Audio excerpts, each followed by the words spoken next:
criminals. Our local police department works hard every single day to ensure that the city of Chicago is Yes safe. or no? Will you turn the criminal over to ICE? A criminal warrant from the federal government, our local law enforcement repeatedly collaborates with federal agents. So you're saying publicly today, you will turn that alien over to ICE in a safe place like a jail and not turn him out on the street and say, here you go, ICE, good luck.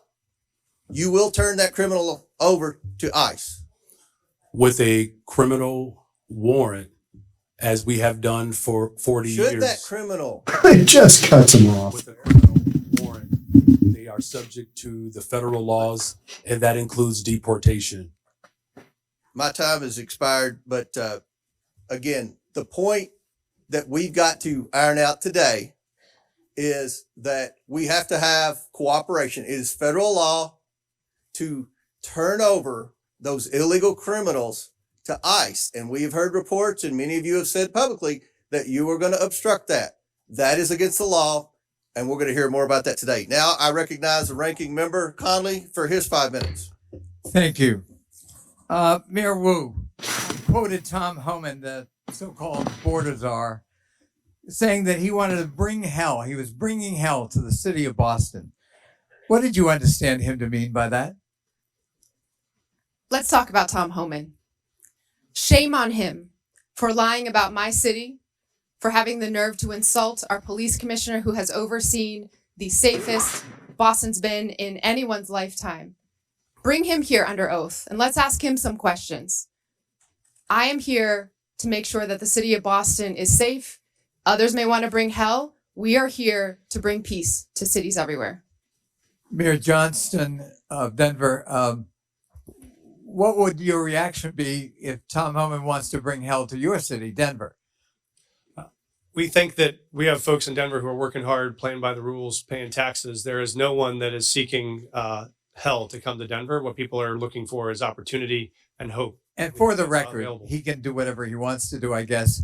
But the fact of the matter is you absorbed on a per capita basis the largest immigration a year or two ago. And you indicated that your crime rate actually fell. It didn't increase. Is that correct? That is correct. Crime is down in Denver. We have homicides down 17%. Violent shootings are down 24%. And in Boston, I'm sorry, I've got limited time. Mayor Wu, same thing in Boston. The Boston crime rate has been falling, correct? We had 24 homicides last year, 24 too many, but that represented a tremendous reduction, one of the biggest drops anywhere in the country. Thank you. So the correlation between immigration and crime is false, as you point out, Mr. Beer. Perhaps you can elaborate that. I find it ironic that you characterized correctly, in my view, President Trump and Tom Homan's approach to immigration as lawless when they're invoking law and order and crime as the rationale for their lawlessness. Could you expand on the lawlessness and the irony of the fact that, as you point out in your testimony, the crime rate among immigrants is half that of the native population? That's right. I have a table in my written testimony that you can look at. Top 20 cities for immigration court filings over the last 4 years. 19 of those cities saw a decline in their homicide rate. If you look at all of the major cities, there is a negative correlation between increasing numbers of immigrants and the homicide rate. So that means more immigrants, lower homicide rates. That holds true across the United States. So I think the correlation that's trying to be made is more immigrants, more illegal immigrants, more chaos, more crime. That does not hold. What we do see under this administration is an increasing willingness to ignore the laws. He has, as I mentioned, signed an executive order that says he can ignore due process rights for people who are accused of being in the country illegally. This is an incredibly dangerous assertion of authority and should be investigated by Congress. And is it a reasonable proposition for a local leader? I know I was chairman of my county, which is like being mayor of a large county. And, we focused on local law enforcement. We tried to help the feds when we could. We were cooperative where we could be. But our job was local law enforcement. And there is a clash when ICE behaves this way, and I described some horrible incidents, it instills fear in the immigrant community, and it fosters non-cooperation rather than cooperation, which is the mandate of each of these leaders, is it not? Absolutely. We want cooperation. Many of these cities are the reason why immigrants are more likely to cooperate and report crimes to the police than the US born population is. So there are good reasons to limit this mass deportation of people in their communities. I would just argue that the premise of this hearing is false. We have local law enforcement cooperating with the local political leadership, and it's working. It's bringing down crime rates. And the proposition that immigrants cause crime is false. You focused on murder, but that's about it. I think would demonstrate, Mr. Beer. And the idea that these are sanctuary cities that need to be punished is simply a war on urban America. And I'm proud of the mayors who are in front of us here today, and I thank them for their testimony, and I thank them for their service to their local communities. I relate to it, and I think it's a noble calling. I yield back. Gentleman yields back. Chair recognizes Ms. Bobert from Colorado. Thank you, Mr. Chairman. Mayor Mike Johnston, I hope we could start off on a level field of agreement here. So in your testimony, you said that locals were asking Denver, what will you do? When they saw 10 to 11 buses coming in a day and 42,000 illegal aliens entering their city. Denver, what will you do? And in a Fox 31 interview in January, you blamed state law for not allowing the city of Denver to coordinate with ICE, resulting in Denver being a sanctuary city, saying, quote, the whole state is bound by our state law in this, which is pretty consistent in some of these practices, like everywhere in the state. We don't honor ICE detainers, end quote. I've demanded Governor Jared Polis and the Colorado State Legislature to repeal them. Douglas County has led on a lawsuit to get those laws repealed. So, Mr. Mayor, would you join me today in calling and demanding that these sanctuary policies, these Colorado state laws, be repealed? Mm. Thank you, Congresswoman. Yes or no, Mr. Mayor? Yes or no? Will you join me? I do not believe the detainer law needs to be changed. So I can tell you what Denver Okay, does so you right now. don't want them to coordinate with ICE, but yet you're blaming the state of Colorado for those policies. It's a statewide law. It's not a Denver law. And you're blaming the state of Colorado for the law, yet you will not call for that law to be repealed. Correct? Yes or no? We do coordinate with ICE presently. I'm happy to tell you what we do on that. So we've honored detainer requests more than 1,226 times over the last What about years. before a warrant? There are many issues before a warrant. So if what happens is if ICE has sends us a detainer request, Well, you have local law enforcement officers, Mr. Mayor, who are unable to coordinate with ICE to even get the initial warrant. Mhm. They aren't allowed to tell them that they are illegal aliens. So unfortunately, you won't join me in asking for this law, demanding that this law be repealed. So let's keep going. In 2017, Denver passed an ordinance that ensured any city employee who spoke with federal immigration authorities would be fired, among other policies that have led to local and national media outlets to call Denver a sanctuary city. So now let me ask you, would a city employee be fired for communicating with anyone from the EPA? right now, Congresswoman, our policies. EPA. Would any city employee be fired EPA. for communicating, coordinating, talking with an agent from the EPA, a federal employee? Not to my knowledge, Congresswoman. What about Health Oh. and Human Services? Oh. Would they get fired for talking with someone from Health and Human Services? Not to my knowledge, Congresswoman. So they would No. only be fired for talking to federal law enforcement officers. No, that's incorrect, Congresswoman.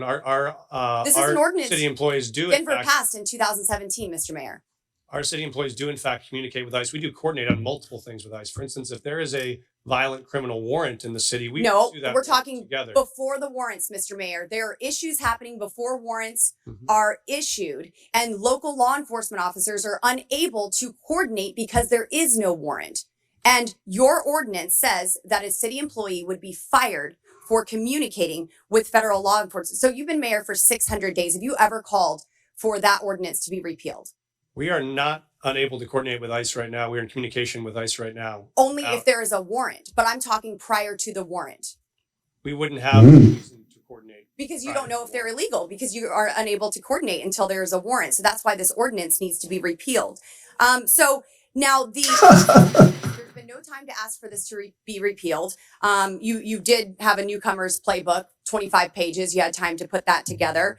And you had time to agree with the city council to authorize up to $2 million to pay Joe Biden's former lawyer, his law firm, to help cover your ass for Denver's sanctuary city policies for this hearing, correct? Thank you, Congresswoman. We have counsel. Did you authorize that spending? We have counsel to support this committee's investigation into any documents you may have. That is a year-long contract for the 13,000 city employees. And your budget you may is request documents from. seriously declining. Denver Magazine reported that Denver has spent $7.5 million on shipping illegal aliens to other destinations. Mayor Adams, did Mayor Johnston ever coordinate with you and tell you that he was shipping illegal aliens to your city? We coordinated in communication around the entire asylum seeker issue in our cities. So I've heard that Denver crime went down. Well, Aurora's crime went up because you were also shipping them to Aurora. And we have documentation that I don't have time to discuss here in this hearing that proves you were shipping illegal aliens to Aurora. Their crime was increasing while you were hiding under laws that you will not demand be repealed, ordinance from your city. And then crime was going up from Tren de Aragua gangs vandalizing apartment owners. Thank you, Mr. Chairman. And I hope that we can get this. We have a resolved in 5-minute Colorado. rule, Mr. Chairman. Yes, Mr. Chairman, I'd like to ask unanimous consent to submit to the record multiple local news articles referencing Denver's sanctuary policies, including the newcomer's playbook written by Mayor Adams and the budget, which shows millions and millions of dollars of the Denver city budget cut. Without objection, so ordered. Chair now recognizes Mr. Jordan from Ohio. Thank you, Mr. Chairman. Mayor Johnston, who's Abraham Gonzalez? Thank you, Congressman. He is a individual that was released from the county jail on Friday in the city and county of Denver. That's all you know about him? I do know facing charges that the Venezuelan gang member arrested by Border Patrol on September 20th, 2023, released into the country by the Biden administration. There we go. Later, he's arrested in your city, charged with aggravated assault. On March 11th, 2024, he's charged with motor vehicle theft, stole a car. And then on March 20th, 2024, Mr. Gonzalez is charged with felony menacing. 6 days after that last charge, I send you a detainer, which includes an administrative warrant. Basically, it says if you're going to release this bad guy, this gang member who allegedly stole a car, menaced people, and assaulted people, give us a 48-hour heads up. That right? That refresh your memory? I do know about the detainer request. I do know that we provided a notification of release. What kind of notice did you give ICE when you released him? We gave him notification. I'm not sure how long in advance it was. I do know that. 1 hour. I do know that there Give was him 1 hour notice, and you released him 5 days ago, right? Why not give him more heads up? Actually, let's put the slide up. Let's see what it says here. Let's put the slide up. This is what Put the slide up. Denver Sheriff's Department. It's kind of hard to see, so I'll read it. It says Denver Sheriff Department ICE notification being released to the streets. The streets. I simply said, Classic. You release him to us. You release him to the streets. Why not release him to ICE? Thank you. What we've done, and we do this regularly, we've done 1,226 of these, is we notify I'm ICE. asking about one. I'm not asking about the 1,200. I'm asking about Mr. Abraham Gonzalez, who's a gang member from Venezuela, stole a car, assaulted someone. You had him in your custody for how long? I know that we released 345 days you had him in custody. And I said, hey, can you give us 48 hours heads up? I don't know. 1 hour. Mr. Congressman, we notified them of release. There were 6 ICE agents present when he was released, so they had enough time to respond and to be present. Respond where? To the jail where we released him from. So we released him we notified them of the release time. When we notify them of release, they come to the jail facility to pick them up. Why didn't you say that's not what you said?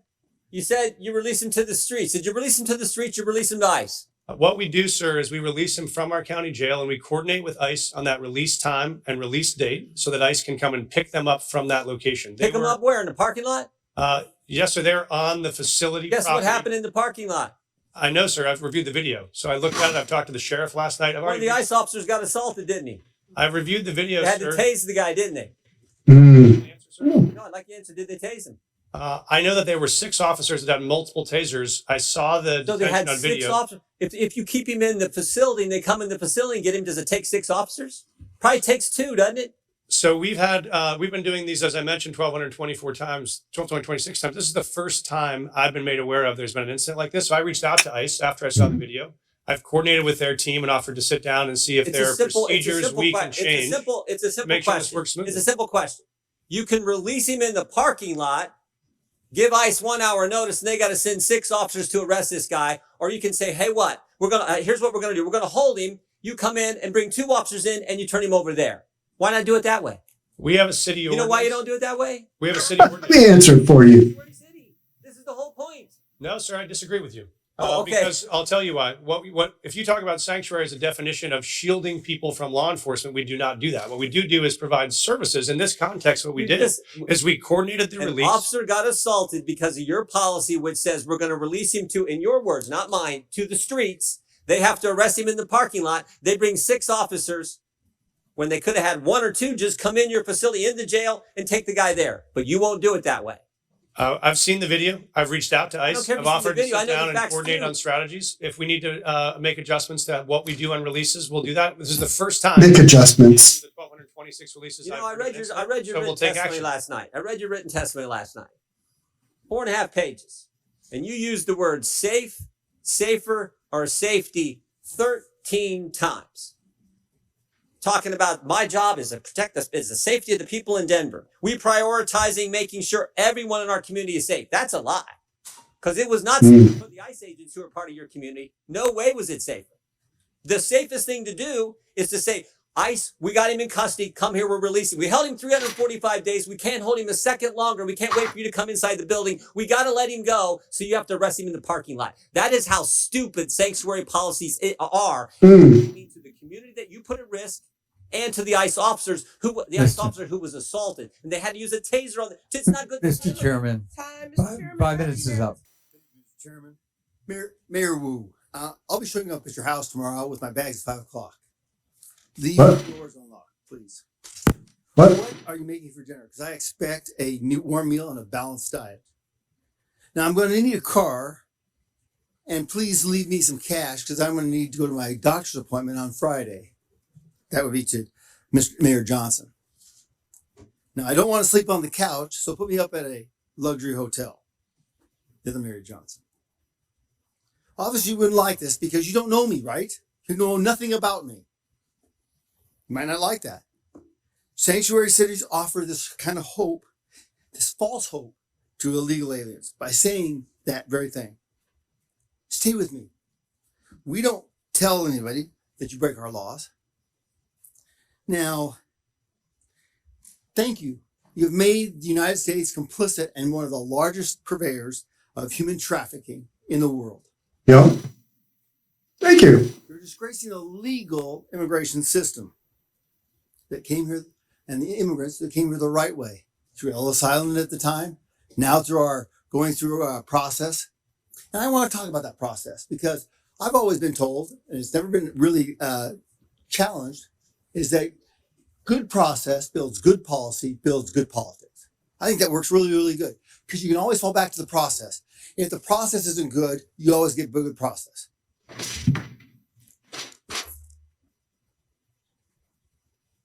Now you heard the word establishing trust, okay?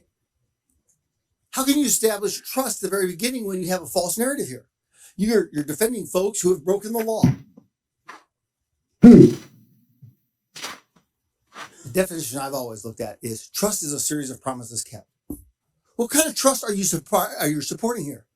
What is the trust as an illegal alien? It's a false hope. It's false trust. Welcome, we're bringing you in. It's disorganized process. Now, let me ask you a question. Mayor Adams, did you support SB 1070? I'm sorry. Did you support the Arizona law called SB 1070. I'm not familiar with it, sir. Well, let me explain. Okay. Mm-hmm. SB 1070 challenged the federal government on its supremacy clause because we in Arizona wanted that the government wasn't doing anything, so we thought we'll do this. We can't allow them to break laws. The Supreme Court ruled that struck it down. Now, it seems contraindicating here that you would have supported SB 1070, right, Mary Adams? Based on the premise that you or would you violate the supremacy clause in regards to immigration? Would I violate the supremacy clause? This is way over my head. Okay. I felt, Lord, That's you know. Mayor Johnson, would you Oh, let's ask. Let's go, Brandon. follow their own laws? Because that's what you're doing right here. Thank you, Congressman. We currently follow all Johnston, state law, sorry. state law, and all local law. So we do not have any supremacy clause challenges that we're pursuing or maintaining. Okay. Well, it seems like you are, but Mr. Johnson, do you agree? The city of Chicago complies with all laws. Uh-huh. I'm not familiar with that law because I'm focused on the city of Boston, but we follow all state, city, and federal laws in Boston. What happens when you get in conflict with them? Who do you support?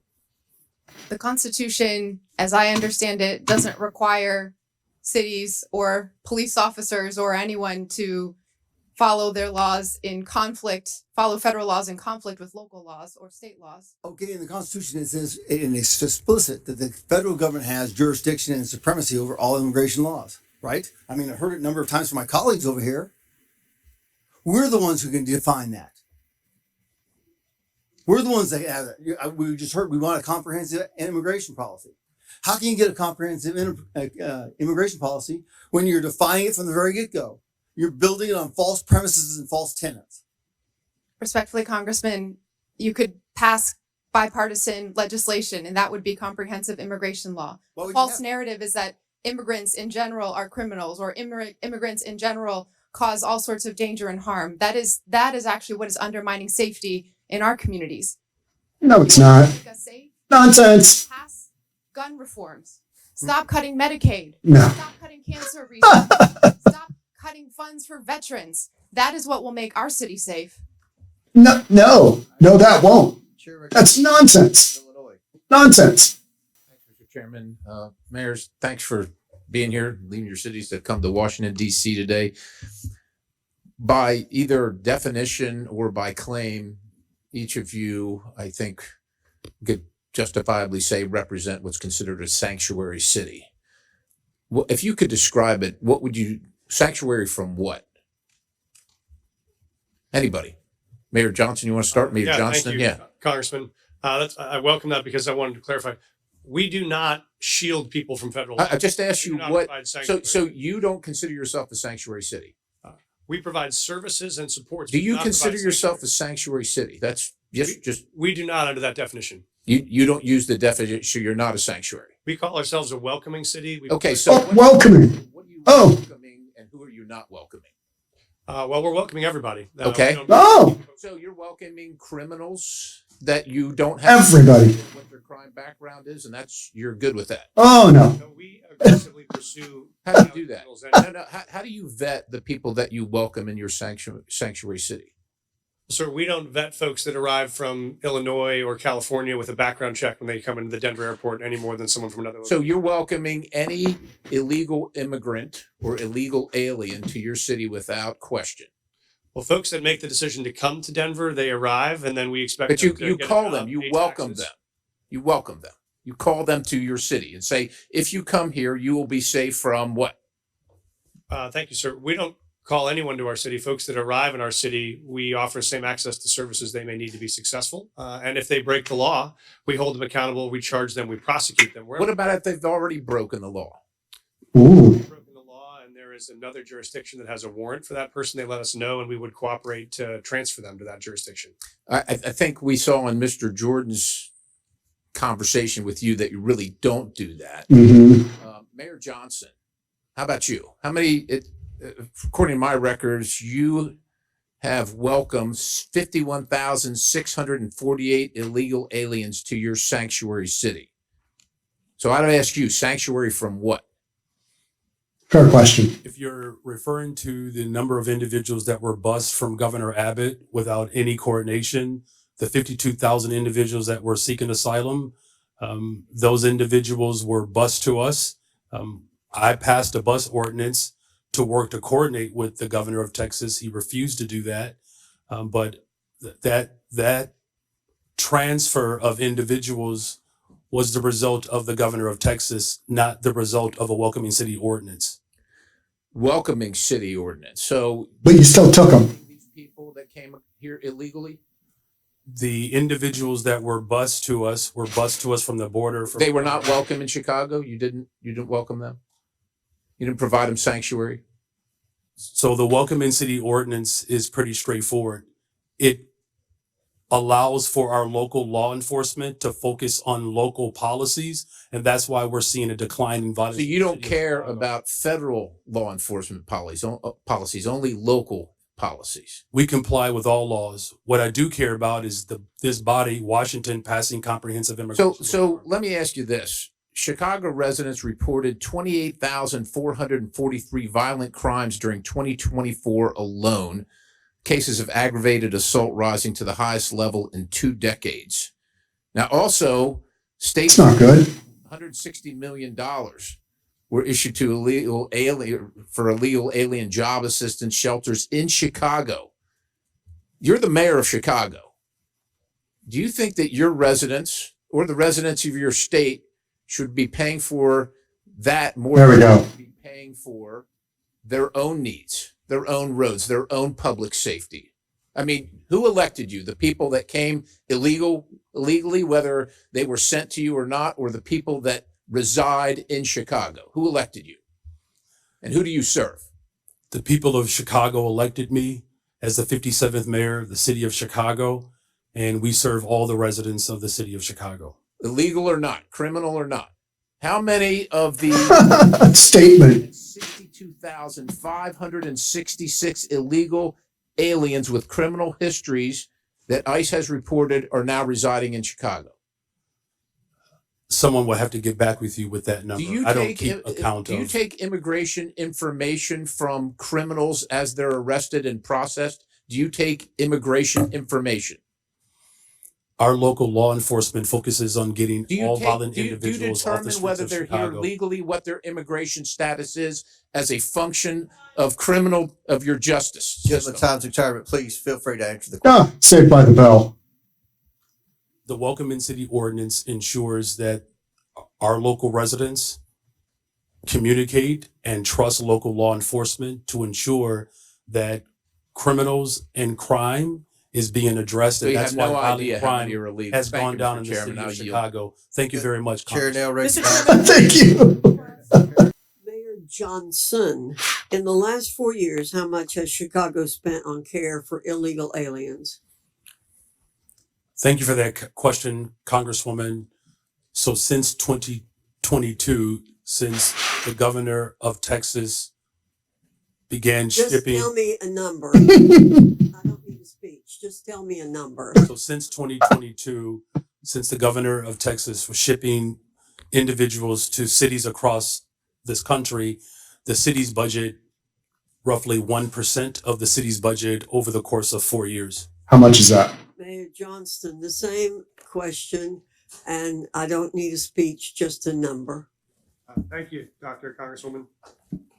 Thank you, Congresswoman. It's 79 million over the last 2.5 years. Mayor Adams, same question. How much has New York spent to care for illegal aliens? Approximately $6.9 billion. Ooh, wow. Same question. How much has Boston spent Billion. for illegal aliens in the last 4 years? We do not ask about immigration status and giving city services and providing that access, so we do not have a number. Taxpayers have been bearing the brunt of the massive wave of illegal aliens who've entered the United States. The Biden administration seemingly declared taxpayers and hardworking Americans collateral damage in the pursuit of open borders. Again, Mayor Johnson, Are NGOs providing services to illegal aliens in Chicago? Good question. In accordance with the Welcoming City Ordinance, our sister agencies or city departments, we do not seek the status of any individual that is seeking service. Mayor Johnston, are NGOs providing services to illegal aliens in Denver? Thank you, ma'am. When folks arrive on the streets without food or resources or shelter, we do provide food or shelter regardless of where folks arrive from. Mayor Adams, same question. Yes, in combination of city agencies and nonprofits, we responded to the migrant asylum seekers humanitarian crisis that hit our city. And Mayor Wu, I assume you don't know their status, but do you know if there are NGOs are providing services to people arriving in your city without any kind of documentation? There are community organizations, many of them in Boston, who seek to serve all of our Boston residents. Congress must provide oversight and ensure accountability for taxpayer funds going to NGOs. Agents from Customs and Border Protection have been outspoken in opposition to allowing NGOs to assist illegal aliens in subversion of law and order. When asked if NGOs are working at cross purposes to the mission of Border Patrol agents, the chief of the National Border Patrol Council said, quote, "Most definitely, and they should not be allowed, but our government allows it," end quote. NGOs receiving taxpayer funding through grants pay for everything from food, shelter, and transportation to legal services that help the migrants traverse Mexico. That is why I introduced H.R. 245, the Grant Integrity and Border Security Act. This bill would require all NGOs who apply for a federal grant to certify as part of their application that they have not, will not, and are not engaging in acts that violate federal immigration law. If NGOs continue violating our immigration laws, then my bill would ensure that no federal funds can ever go to the violators. It's time to pass this bill, ensure accountability, and secure our cities and the border. And with that, Mr. Chairman, I yield back. Gentlelady yields back. Chair recognizes Ms. Brown from Ohio. Thank you, Mr. Chairman. Today, we've heard my colleagues on the other side of the aisle demean and dehumanize immigrants, choosing fear-mongering and political theater over real solutions. Nonsense. Take a moment to set the record straight. The bill plans for comprehensive immigration reform came in 2013 when a bipartisan Senate majority passed a bill strengthening border security and providing a path to citizenship for longtime residents. But House Republicans killed it. Fast forward a decade later to last year, the Senate crafted another bipartisan deal, one that would have enhanced border security and tackled the fentanyl crisis with better technology and more agents. No. Wrong. Trump torpedoed it. Wrong. Anti-immigration rhetoric to real solutions. So Wrong. it isn't about fixing the problem, it's about exploiting it. And let's not Wrong. forget the president wasn't complaining about this when he was employing undocumented immigrants at his resort. We all remember President Trump's tired old tactics from his first term, the harmful Muslim ban, referring to Black and brown countries as quote unquote shithole countries and the cruel images of kids in cages. This time around, President Trump signed multiple executive orders before even attempting to work with Congress. Mind you, a Republican controlled Congress. So this isn't about policy, it's about fear. For the last decade, Trump has pushed menacing messages portraying all immigrants as criminals. But it isn't just coming from Trump. It's being amplified by right-wing media. A recent Ipsos polls found that people who watch Fox News are twice as likely to believe myths about immigration, including the false idea that immigrants commit more crimes than native-born Americans. This is objectively false, yet 2 in 3 Fox viewers believe it is true. This serves a purpose, fueling outrage, distracting from real solutions, and keeping the conversation stuck in a cycle of fear instead of facts. And Trump's latest immigration crackdown reinforces these misperceptions. ICE raids, choreographed for cameras, deportation sweeps with photo ops, wardrobe changes, and tough talk. The cruel performative videos of immigrants in shackles, $200 million in taxpayer money to air pro-Trump propaganda ads. Talk about waste, fraud, and abuse. All spectacle, no substance, all performance, no plan. On the campaign trail, J.D. Vance and Donald Trump promoted vile and xenophobic lies about Haitian immigrants in my state of Ohio. Wrong. Now the Trump administration has moved to strip protections from 500,000 Haitians. These are people who have lived, worked, and contributed to this country for years. And they came here the right way, the legal way. But instead of recognizing their contributions, we are forcing them back to a country plagued by violence, instability, and humanitarian crisis. Not our problem. Trump can claim 500,000 more deportations. The cruelty isn't just the point. It's their pleasure. So let's be honest about what's really going on here. Mayor Johnson of Chicago, what sort of an impact will the Trump administration's decision to allow arrests at sensitive locations like hospitals, preschools, churches, and courts have on your city?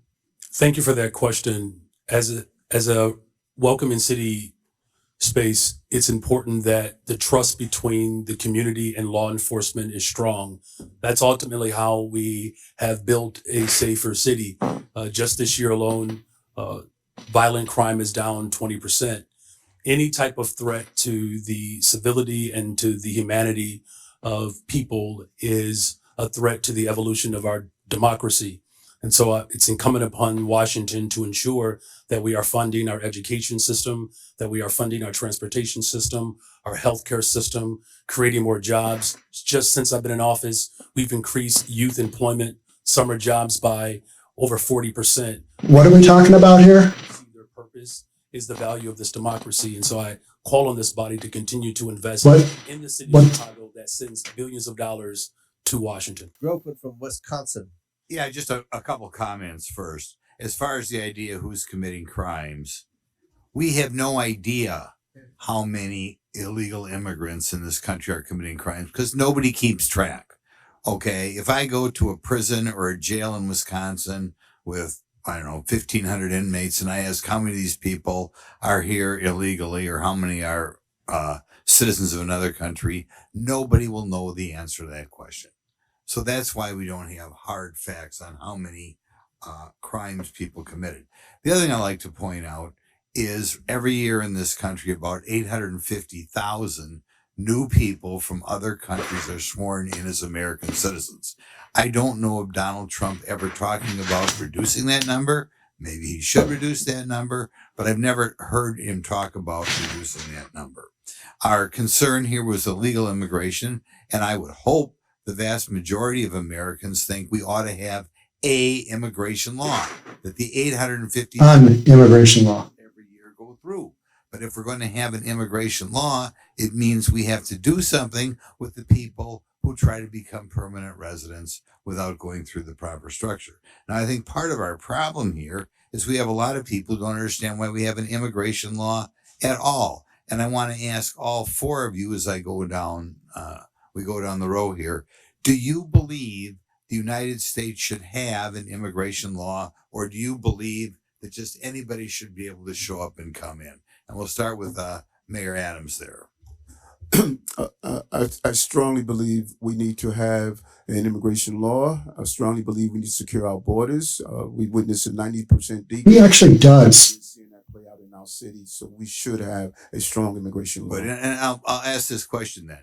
If you believe we should have an immigration law, and then we'll get all four of you here. If you believe that, do you believe people who ignore the law, whatever that law is, should be allowed in the country?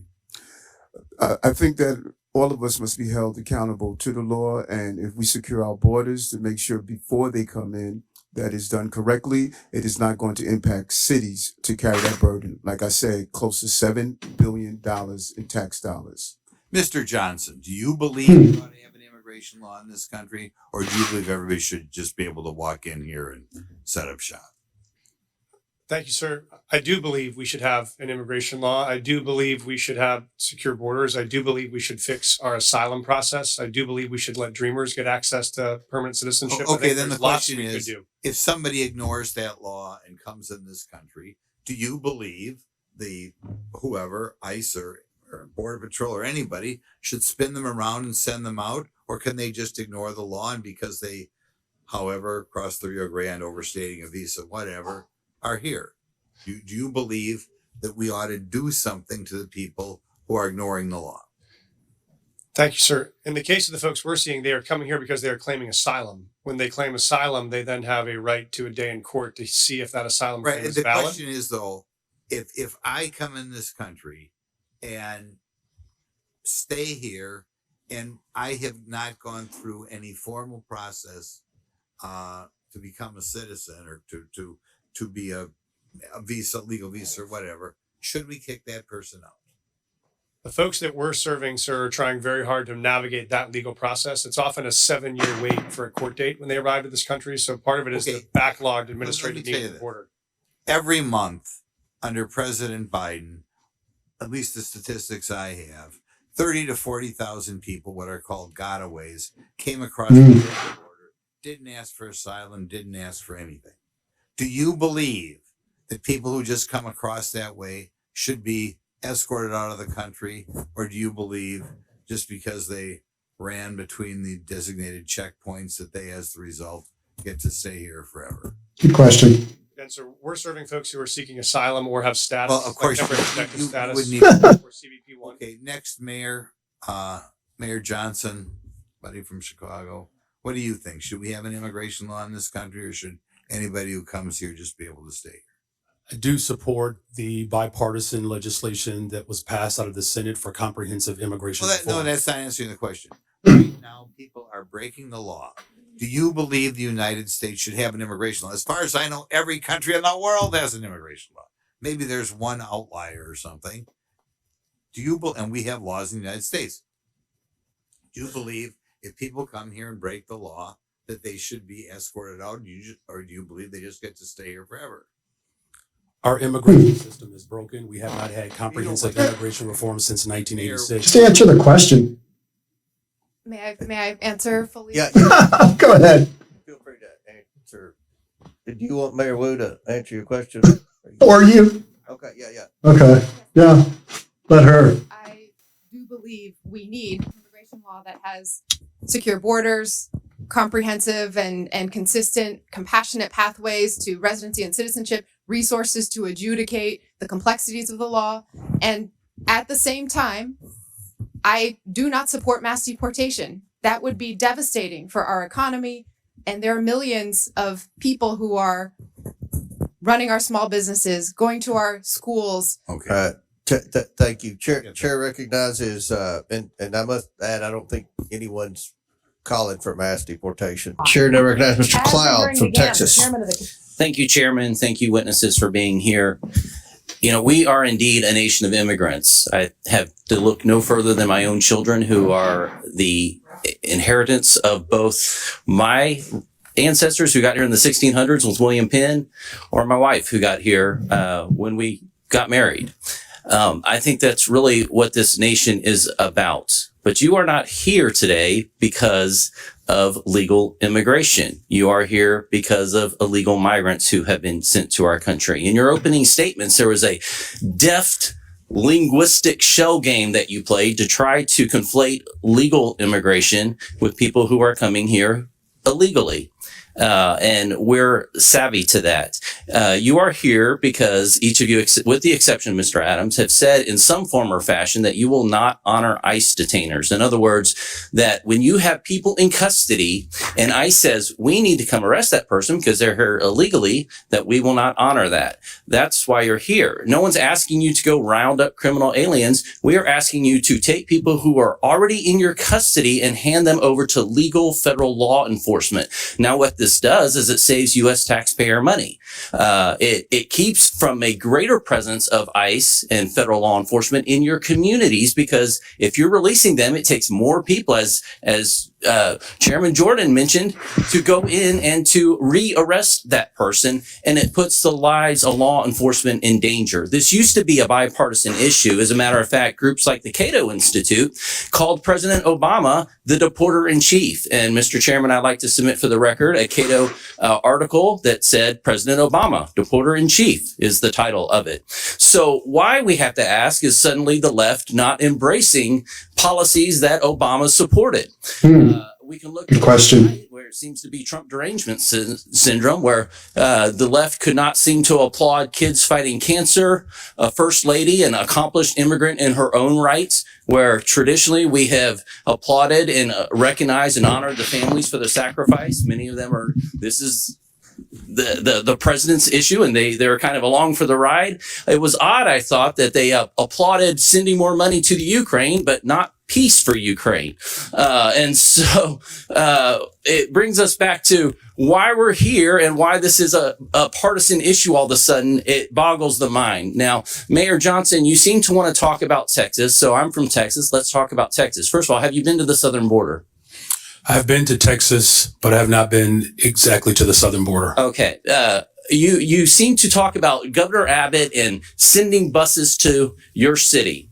Now, I can understand the concern with that, but I will also let you know that Texas did not ask for the Biden administration to open the borders and send an exponential amount of people that have affected your city into our state. And you should know that no one forced them to go to your city. The reason they selected your city is because you have said it's a sanctuary city. Good point. Everyone was asked where they wanted to go before they got on the bus. No one asked them Chicago. told them, forced them to get on the bus. They did it of their own free will, and they were sent to your city because of your stated claim to be a sanctuary city.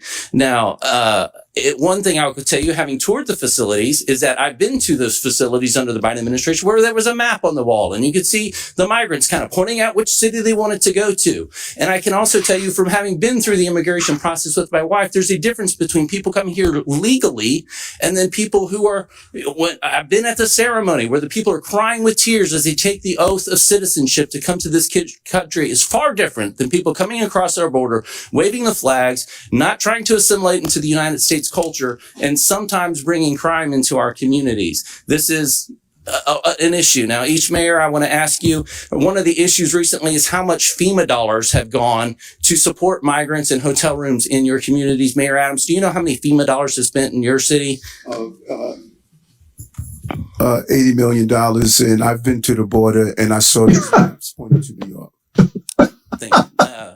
He answered the question.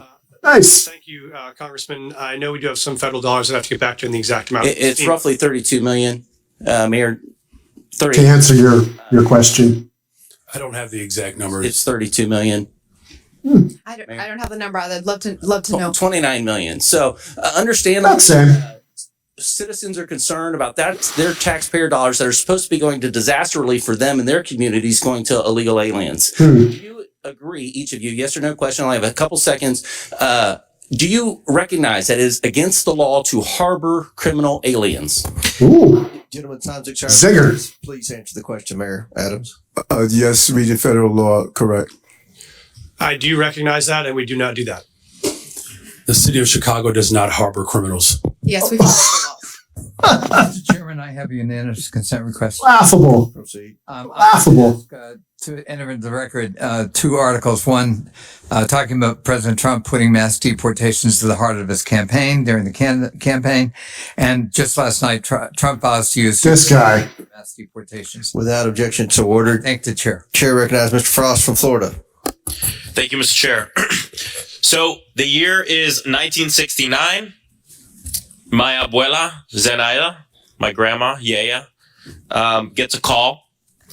And her, my mother, Maritza, my aunt, Sandra, and my grandpa, Pepe, have to go to a plane within 24 hours because they've been approved to come to the United States. They came here as refugees in 1969 during the freedom flights from Cuba for their new life in accordance with the promise of this nation. ICE arrested hundreds of U.S. citizens during Trump's first term. Again, in the last few weeks, ICE has detained Native Americans, a teenage girl from Nicaragua, Puerto Ricans, a Puerto Rican military veteran, all legal residents, but all who fit the description. I bet someone like my grandma would have fit the description too. Hold grandma up. Maybe even myself. Trump's border czar went on TV and raged about Americans studying up on their constitutional rights during interactions with ICE agents. It was one of the most despicable things I've seen. And the question is, why is he so upset that people know their constitutional rights? To the point where this administration has moved to try to intimidate members of Congress for trying to educate their constituents to know their rights. Why don't they want people to know their rights? Well, because if we know what our rights are, we'll also know when Trump tries to take them away. Mr. Beer, why are such outbursts from this administration alarming as threats to our rights and liberties? Well, you think about what we've heard about detainer requests. I have documented over 155 U.S. citizens who've been targeted by detainer requests, and they want to say we're going to just take the discretion away from state and local governments over detainer requests, even in the case where someone is clearly a U.S. citizen. Here's my birth certificate. Doesn't matter. They're going to disregard it. And so, yes, I am well aware of the threat this administration poses to So from what we've seen the last few weeks, should American citizens, should people with legal permanent residence in this country be also scared of this mass deportation campaign for themselves and their own children? Oh, absolutely. The birthright citizenship order is the most egregious, but that doesn't stop there. They want to take away people's citizenship and people's rights, regardless whether they're citizens. No, they don't. Not true. Named the 9th best city for quality of life in the entire country. Congratulations. I would argue with that. Okay. If Trump succeeds in forcing you to redirect your city's budget and personnel to help with ICE raids and this mass deportation campaign, how would that affect quality of life for your people? First, that is against the laws in Boston and in Massachusetts, but I've heard from so many community members, including residents who are immigrants who are citizens, that they are terrified. And that means when people don't feel comfortable reaching out to call 911 when they need help, when survivors of domestic violence don't feel comfortable reporting or giving information, it makes all of us less safe, even those who aren't immigrants. This culture of fear is bad for the safety of our people. Donald Trump's immigration raids are also traumatizing and destabilizing, of course, all Americans, but especially children and kids. Being a kid in America is hard enough. Making good grades, going through more school shooter drills and fire drills. And now Trump wants to send armed ICE agents into their classrooms to rip children from the school desk as they're trying to learn. Not happening. My colleagues are laughing about that. I don't find that funny. What would it be like for a kid in your city when ICE suddenly bangs down on the door and abruptly grabs their teacher or one of their friends? Thank you, sir. I was a teacher and I was a school principal before I did this job. So I knew that our school was often the safest place that kids came, and they knew that. I would say that if you are a criminal and you're a teacher, out you go. See you later. That's what I would say. Kids who were citizens, because they were worried that somehow their kids were in danger because they didn't know who was being taken. And so for us, the fastest way to make a city unsafe is to have kids not feel safe in their own schools. See, they want everybody to live in fear of undocumented people. That is what they want to do. But I'll tell you, when I'm in my district and I do roundtables, I've done them with kids in elementary school, and I ask them what they want us to do. They want us to ban assault weapons. They say what they're actually scared of is being shot to death and dying in their schools.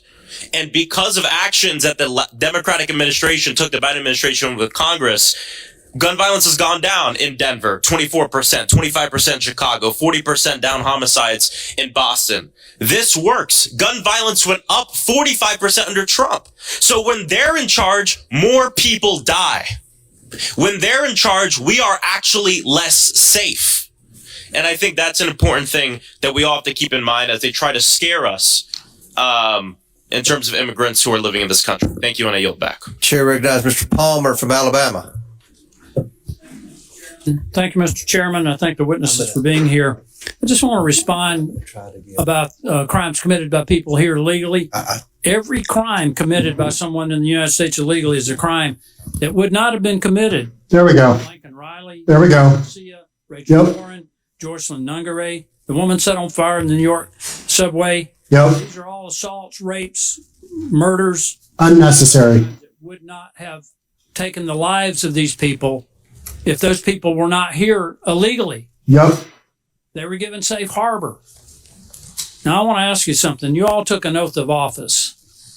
Mr. Adams, did you swear to uphold the Constitution of the United States? Yes, I do. How about you, Mayor Johnson? Yes, sir, I did. How about you, the other Mayor Johnson? Yeah, the Constitution of the United States as well as the Constitution of Illinois. Okay, and Mayor, Yes. you did. Are you familiar with the Supremacy Clause? Any of you? Yes, sir, I am. Okay. Then under the Supremacy Clause, you understand that the laws of the United States take precedent over the laws of Colorado, Federal. Illinois, over the laws of Massachusetts, and your cities. Do you understand that? Yes, sir, I do. But when you declared your cities sanctuary cities, you did so illegally. Respectfully, sir, I would disagree with that. We follow. Of course you would. It's against the law to give sanctuary to people who have committed felonies, and it's a felony to cross the border illegally. You gave sanctuary to people who were here illegally. You violated your oath to uphold the Constitution because of the Supremacy Clause. The laws of the United States take preference. But you didn't do that. Thank you, sir. There's no part of our city law that violates federal law. No part of the practices or services we provided. That Did violate you federal law. personally violate the law then by giving sanctuary? Somebody gave these people. Just not enforcing the law. Not enforcing the law. What about you, Mayor? Being a sanctuary city as you describe it, or being a city as we describe it, that's home for everyone, it means that if When you you commit a give crime, safe harbor we're held to accountable people who are regardless of here immigration illegally, status. and when you interfere with the officers of the law who are there to even remove people that you know have committed crimes, you have violated your oath of office. You've committed a crime, Mr. Chairman. I don't understand why we haven't been discussing obstruction of justice. I mean, get real about this. We have a problem in the country with the people who've come here illegally. And I just gave you a few names of people who have been raped and murdered. There are numerous others. There's a whole organization established called Remembrance to remember the people who have been assaulted, raped, murdered in this country because certain cities, certain officials decided to give sanctuary to people who came here illegally and committed these crimes. It goes all the way back to Kate Steinle, San Francisco, shot by someone who was here illegally. She would still be alive today. She died in the arms of her father. So I want to know if you understand the Supremacy Clause, that the laws of the United States are supreme over whatever your opinions might be of what the laws are. Sir, I do recognize that. We do follow that. I want to clarify that we actively, aggressively pursue any known criminal in the city, and we actually partner with federal government to do that. If there is someone with a criminal warrant, we're searching for them. We have federal task forces we're partners of to... Except you're not working with ICE. So you say you're working with the feds, but you're not. So which one is it? He's agreed to cooperate with federal officials to uphold the laws of the United States. I haven't heard any of you in defense of that. We're absolutely upholding the laws of the United States. We do it every day, and we will continue to do it. I just think we need to do a deeper dive into this, Mr. Chairman. If it were up to me, I'd be considering referring charges. Yeah. I think we've got a problem here when we decide that there's some laws that we will obey and some laws that we won't. I don't care who it is, Republican, Democrat. I don't care what office you hold. We need to abide by the laws passed by. Will the gentleman yield? No, I will not yield. Mr. Chairman, I thank you for the time. I yield back. Gentleman yields back. We're gonna have two more. We're gonna have two more questioners. Then we're gonna have to take a break at the request of the witnesses. A 15-minute break. maybe 20 if we need that. But Chair recognizes Mr. Kassar, and after him, then Mr. Higgins, and we'll proceed with the break. But Chair recognizes Mr. Kassar. Good morning. Good morning. Good morning. Mayor Wu, can you tell us a little bit, just maybe 20 seconds, about how your administration has helped address unemployment, especially amongst youth in your city, which we know is a risk when we have high levels of young people unemployed? We made a commitment, our mayor's guarantee, that any young person in the Boston Public Schools who wanted a paid summer job would get one. And we fulfilled that with the partnership of businesses and companies and organizations throughout the city. Record numbers participating. Thank you, Mayor Wu. Mayor Johnson, can you tell us a little bit about measures your office has implemented to address the root causes of violence in Chicago? Thank you for that question. Yes. So first of all, it's great to report that violence is down in the city of Chicago, and it has gone down since I've been in office as a result of a couple of measures. One, we've reopened 3 mental health clinics because we do know that mental health issues, and we are in a very severe mental health crisis. We've also increased the number of youth employment. We have hired almost 28,000 young people for last summer. This year, we have an opportunity to hire up to 29,000 young people. We've also built more homes. Just last year, we've appropriated $11 billion, 37,000 construction jobs in the works for almost 10,000 more affordable units. And we have promoted and hired 200 detectives to increase trust between community and law enforcement to solve the crimes that do occur in our city. Thank you so much. Mayors, I want to thank you for the hard work you're doing every single day. Just in 40 seconds, you have described building tens of thousands of homes for people that need them, hiring detectives to solve cold cases, building community trust to reduce violence, hiring people to do incredible mental health work, and reducing the youth unemployment rate. That is so much more than what the Republican majority can ever describe having ideas about. And that's why they've dragged you before us today. They want to point the finger at you because they have no plan on how to address housing, no plan on how to reduce costs, no plan on how to actually reduce violence in our communities. In fact, maybe some of the only plans they have would be to make those issues worse. And I know that you all as mayors are doing one of the hardest jobs in this country every single day. You're serving your communities honorably. And they don't want the American people to hear about how Boston has drastically dropped your unemployment rate. They don't want the American people to hear about how Chicago is dropping the rate of violence in the city. But our job is to make sure the American people actually hear the truth. And the truth is that you are pairing a law enforcement response along with a mental health response and a housing response and a jobs response to what's going on in your cities. And that is so critical. Republicans, on the other hand, here are going back to the same old tactic, which is to say, find a vulnerable group of people and let's blame them for everything that we can. Anything bad that happens, let's go try to point the finger at our political opponents or at a vulnerable person or at a person of color. We're not trying to blame everybody, just the criminal illegal aliens committing crimes in the country. We want ICE to deport them. That's different. That's different. Plan to dismantle the NLRB, to dismantle unions, and to never pass a bill raising wages for American workers. They blame immigrants for housing costs because the Republicans are dismantling the Department of Housing and Urban Development.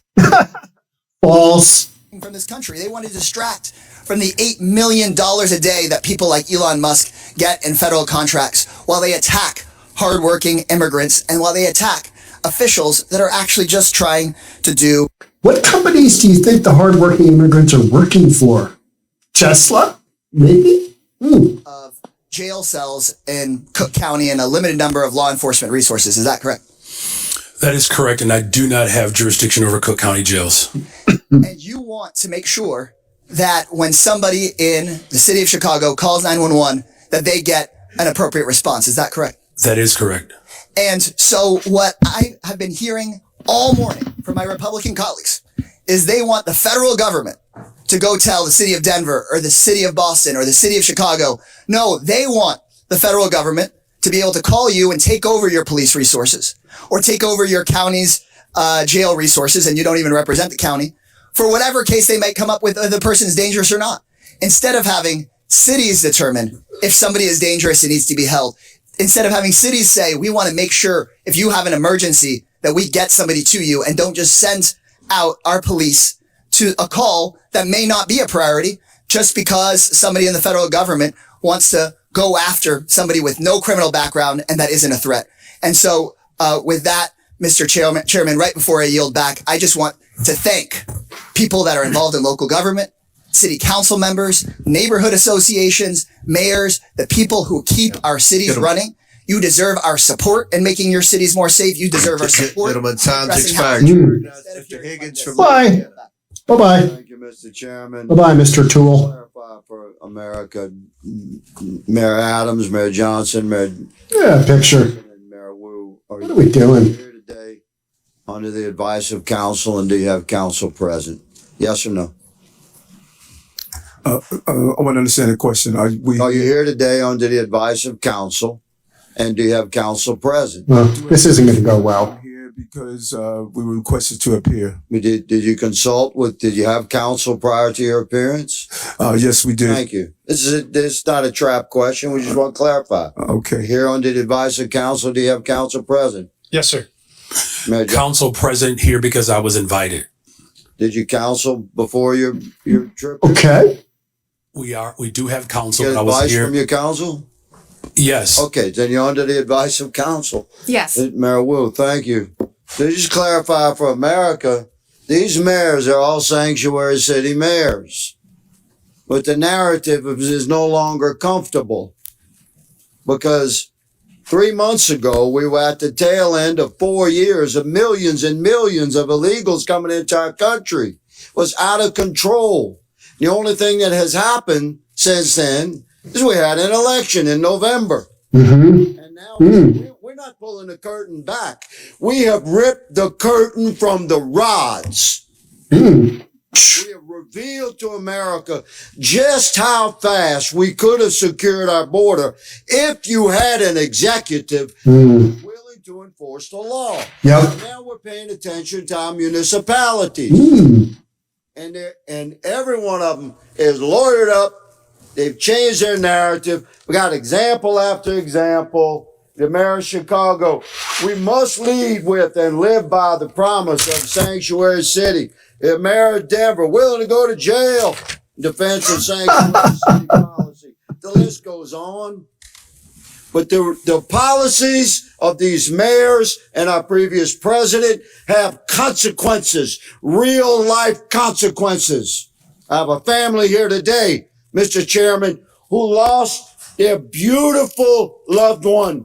This young man was killed by an illegal immigrant in Texas that never should have been in our country. Yep. He'll never be here to raise his daughter, Anne Marie, to love and cherish and honor and uphold his beautiful wife, Olivia. And you mayors have responsibility, not just to your communities and the citizens you just want to serve, but by extension to the entire republic.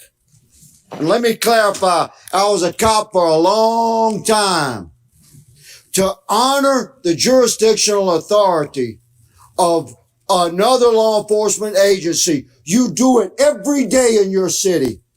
Guaranteed, every one of you, if you have an inmate in your city on city charges, and that inmate has a felony warrant from a neighboring county or another county in your state, and that county contacts your city while you have that inmate in detention, and ask you to hold them for them to come pick it up upon release, guaranteed you release that inmate to the county over or to your state police. But you're not doing it for ICE. And ICE is responsible to remove millions of hard-edged criminal illegals from our country. And we've had enough. America's fed up. Good. With this betrayal of oath. Yep. And you'll be held accountable. One of you said you're willing to go to jail. We might give you that opportunity. Good. One of my colleagues mentioned the children.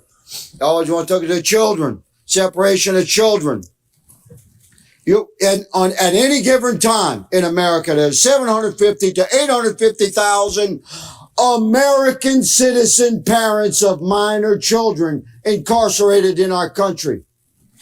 If you commit a felony in America, you get arrested and prosecuted and convicted and incarcerated, you can expect to be separated from your children. Well, let me say, there's a sunset to that separation, because when you do your time, you'll be released. You can return to your family. This young man will never return to his family, and he should have never been removed from his family. If we had a president and heads of our municipalities that were willing to uphold the federal law that exists. America is moving into a new era of enforcement of our own laws. Welcome to it. Mr. Chairman, I yield. Very good. Mr. Chair, I have unanimous consent. All right. This is an article from Wired. It is February 18th of 2025. U.S. funding cuts are helping criminals get away with child abuse and human trafficking. Services supporting victims of online child exploitation. Without objection, so ordered. Thank you so much. At the request of the witnesses, the committee will take a 20-minute break. Pursuant to the previous order, the chair declares the committee in recess for 20 minutes. So far, you got a bunch of back and forth. You got a bunch of nonsense. The Democrats are obviously trying to go down these roads of focusing on the fear factor, which is, they're scooping up our kids from school. They're scooping up parents from work. The last speaker there, he kind of really honed in on that. Hey, you've always got people that are separated from their kids. And another major factor that I always focus on is, of all the people that were murdered, raped, accosted, whatever, those crimes were avoidable. If you had followed immigration policy as it was intended, instead of just completely dismantling it like the Biden administration did, and now these sanctuary city mayors are basically just pushing forward that same agenda, those crimes were avoidable. So how do you defend that? You don't. And the Democrats can't. So have there been good points on both sides? I don't agree with what most of these mayors are saying. And it's because they walk this fine line of wanting their constituents to be okay with the illegals. And, we're not saying that there shouldn't be immigration policy. We're saying that criminal illegals should not be allowed to just willy-nilly come into the country, period. Full stop. There are policies or court decisions limiting these ICE detainers, as it is such a blatant violation of the Fourth Amendment. And when people's Fourth Amendment rights are violated, it's the cities, not ICE, who face civil lawsuits. As a reminder to Republicans, the Fourth Amendment is the one against unlawful searches and seizures. Just last year, New York City's Department of Corrections had to pay $92.5 million in a settlement to those they unlawfully detained for ICE. Republicans are putting these mayors between a rock and a hard place. And the reason that they're doing this is because Trump is trying to get them to do illegal things. If they work for ICE, they risk violating their own residents' constitutional rights and opening themselves up to costly litigation. But if they don't do Trump's bidding, they're being threatened with losing federal funding. Today's hearing is nothing more than a shakedown against the mayors of some of our nation's biggest cities and a part of Trump's ongoing anti-city crusade. In Trump's America, if you disagree with his priorities, then you lose federal dollars. Just last week, Donald Trump actually called city leaders who oppose his cruel policies sick politicians. Just a few days before that, his border czar, Tom Homan, threatened that he would be bringing hell on the city of Boston. Mayor Wu, what do you think about these threats against Boston and their attempts to force you to enact policies that are against the very things your constituents voted for? The laws are most important and the safety of our residents are most important. And what I hear from all of our residents across every one of our neighborhoods is that, in fact, undermining the trust is what would make our city less safe. And so we need everyone to feel secure in their communities, like they can reach out, they can call 911 when they need help. And in our city, those laws actually help Boston police solve crimes. Thank you. Mr. Beer, question for you. I'd always thought that my Republican colleagues were strong supporters of state and local sovereignty and were against intrusion from the federal government. Do you think this lawsuit seems consistent with that position? Oh, absolutely not. If you look at the Supreme Court precedent on this, it came from a gun control law that said that state and local governments had to cooperate with the federal government on gun control. The Supreme Court said that's unconstitutional. Not a single member on this side, I believe, would be against that Supreme Court decision. Mm-hmm. There's nothing illegal about protecting people's constitutional rights and due process, education, and equal treatment under the law. But it is illegal for the federal government to withhold federal dollars that these cities' taxpayer dollars have gone towards. Mayor Johnson, Chicago ranks as one of the largest cities in the U.S. and has the third largest metropolitan economy, boasting a GDP of $860 million. This makes it one of the most economically diverse cities in the nation, correct? That is correct. Would it be fair to say that your city generates billions in taxpayer revenue and that the average taxpayer in Chicago and Illinois contributes more than around $20,000 in federal income taxes, which is more than $1,310 above the national average? That is absolutely correct. So can we conclude that Chicago residents pay significantly more in taxes than they receive in return, contributing at least $5 in taxes for every $1 they get back in federal support? More than our fair share. Thank you. Only 9 states have taxpayers that contribute more to the federal government than they receive. All 4 of our mayors are from states on that list. Yet Republicans are saying that they should lose that money because they don't agree with their dear leader.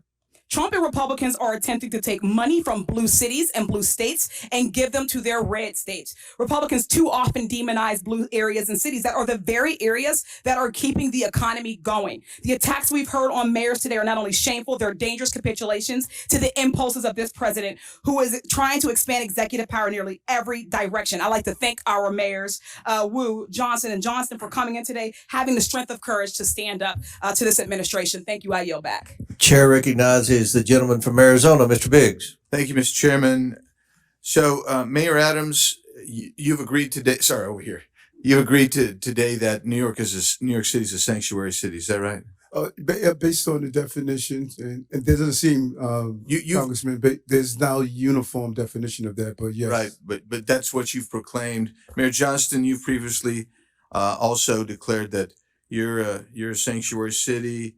Mayor Johnson, you said that Chicago must lead with and live by the promise to be a sanctuary city. Mayor Wu, you said Boston police and other departments cannot cooperate with ICE when it comes to detaining on civil warrants. Of course, I don't know what Mayor Johnston would define it, but I do know that the Honorable Mayor Johnson from Chicago, they call theirs a welcoming city ordinance, and we've got Ms. Wu, Mayor Wu, who's referred to hers as a safe city. That's really interesting to me. So when you are a sanctuary city, you put limits on how much you're willing to cooperate with federal agencies' efforts to remove illegal aliens. And your policies are then contravene federal law. You just do. Under Title 8 of the U.S. Code, it says a federal, state, or local government entity or official may not prohibit or in any way restrict any government entity or official from sending to or receiving from the Immigration Naturalization Service any information regarding the citizenship or immigration status of any individual. Yeah, so when I look at your guys' ordinances, and I got them all up here, and they're really interesting stuff. And Denver, I think you testified previously that you rely on the statutory section, am I right, of the state statute. So let's just review this. There's a distinction, and some of you have made that. Mayor Johnson of Chicago made this repeatedly, and Mayor Wu of Boston did. There's a distinction between criminal warrant, and you say we cooperate on criminal warrant, but there's 2 levels of cooperation at least. There's a communication level, and there's a passing the person off. That's one level with the criminal, but the civil level. This is what I want to talk about for a second, because all of these ordinances proscribe communication and transfer of someone where there's a civil warrant. Now, I know that all of you understand that a removal order is a civil order. And that means none of you and none of your agencies within your municipalities are communicating or passing over someone where there's a ICE removal detainer. So I don't care how many times, 1,226 or whatever it was in 7 years, I don't care how many times you do it, but if you're not doing it for civil orders, then you're allowing people who have a removal order, who've had due process, because that's how you get a removal order. You're allowing them to stay in the country. You're in violation of this law right here. You are. You're in violation of that law right there. And you've got to start realizing what your criminal culpability is on that. And that's really what we're talking about here. So you don't think that's harboring perhaps, but let's take a look at that next statute, please. That next federal statute. Interesting. In conducting investigations and hearings, immigration officers and administrative law judges shall have reasonable access to examine evidence of any person or entity being investigated. If you're holding someone back even if it's under a civil warrant, because that's what you said you're not going to participate in, and you are preventing access to that person or evidence, you're in violation of this. You have criminal culpability under this. And you'll notice there's no mens rea requirement here. This is it. Every one of you is exposed to criminal culpability here. That's the reality of it. Let's do that. Any person who knowing that a person is an alien, knowing or in reckless disregard, now you got a culpable mental state here, of the fact that an alien has come to, entered, or remains in the United States in violation of law, conceals, harbors, or shields from detection, or attempts to conceal, harbor, or shield from detection, such alien in any place. You'll notice it doesn't make a distinction that all of y'all want to make of criminal warrants versus civil. You're all in violation of all three of these statutes. You got criminal culpability. I yield back. Gentleman yields back. Chair recognizes Ms. Randall from Washington State. Thank you, Mr. Chair, and thank you to our witnesses for taking the time to be here today. I represent the northwest corner of the country, though I did happily live in Boston for 10 years safely. Don't care. And Washington State is proudly home to more than 1 million immigrants. We know in Washington, Don't care. Our communities like yours are stronger because of immigrants. We are fed because of immigrants. We're able to take public transportation because of the work of immigrants. We are able to work on building the affordable housing that we need because of immigrants. We receive quality health care because of immigrants. But this administration, as we see over and over and over, is more concerned with deporting families than supporting families. No. Criminals. Their actions are rooted in hatred and fear and deliberate misunderstanding. They say they want to lower costs, but what their actions show. This is standard for Washington State. Just a bunch of nonsense that isn't based in reality. Have disrupted small businesses, wreaked havoc on our communities, all while families see their grocery bills continue to rise and worry about their health care being ripped away. And why is inflation still going? Let's see. 4 years of the Biden administration, inflation up to 9%. Members of their family or their neighbors with them. There are dozens of families making emergency plans to make sure someone is legally designated to take care of their children if they're detained or deported. And in fact, our governor had to create additional policy to ensure that kids are not left alone when their parents disappear. We've heard from beet farmers and wheat growers and florists, Christmas tree farms, grocers, and salal harvesters that their businesses cannot continue without the support of immigrants. If your business can't continue without criminal illegal aliens, maybe you need to reconsider your business. Adams, per your testimony in 2021 on immigrant New Yorkers, you stated that including those who are undocumented, immigrants in New York paid billions of dollars in taxes and contributed billions more in spending power to the New York economy. Is that true? Oh, yes. Yes, thank you. So one can imagine if this administration continues its mass deportation plans in cities across the country, including New York, it would have a significant impact on all our economies. Mass deportation versus deporting criminal illegal aliens with known orders to be deported. That's different. Wildly different. Some magic wand you could wave to get rid of all these people like they want. That'd be about a 7% drop in GDP. That's well into the trillions of dollars in lost production of goods and services that benefit Americans.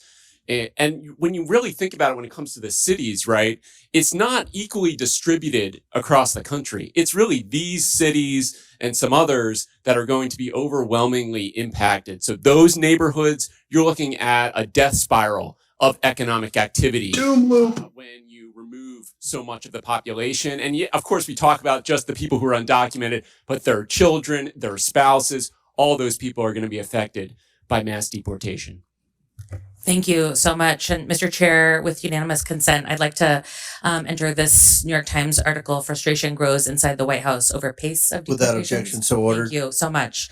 And I read that one. This committee has been very interested in uncovering waste, fraud, and abuse.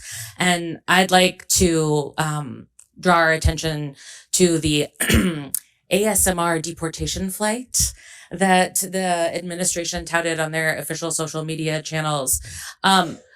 While previous flights, deportation flights, cost for about 10.5 hours, $47,000. This military flight that was commandeered from its mission of national security to take folks who were in detention centers already to a stopover in Guantanamo cost us $299,250 for the same flight.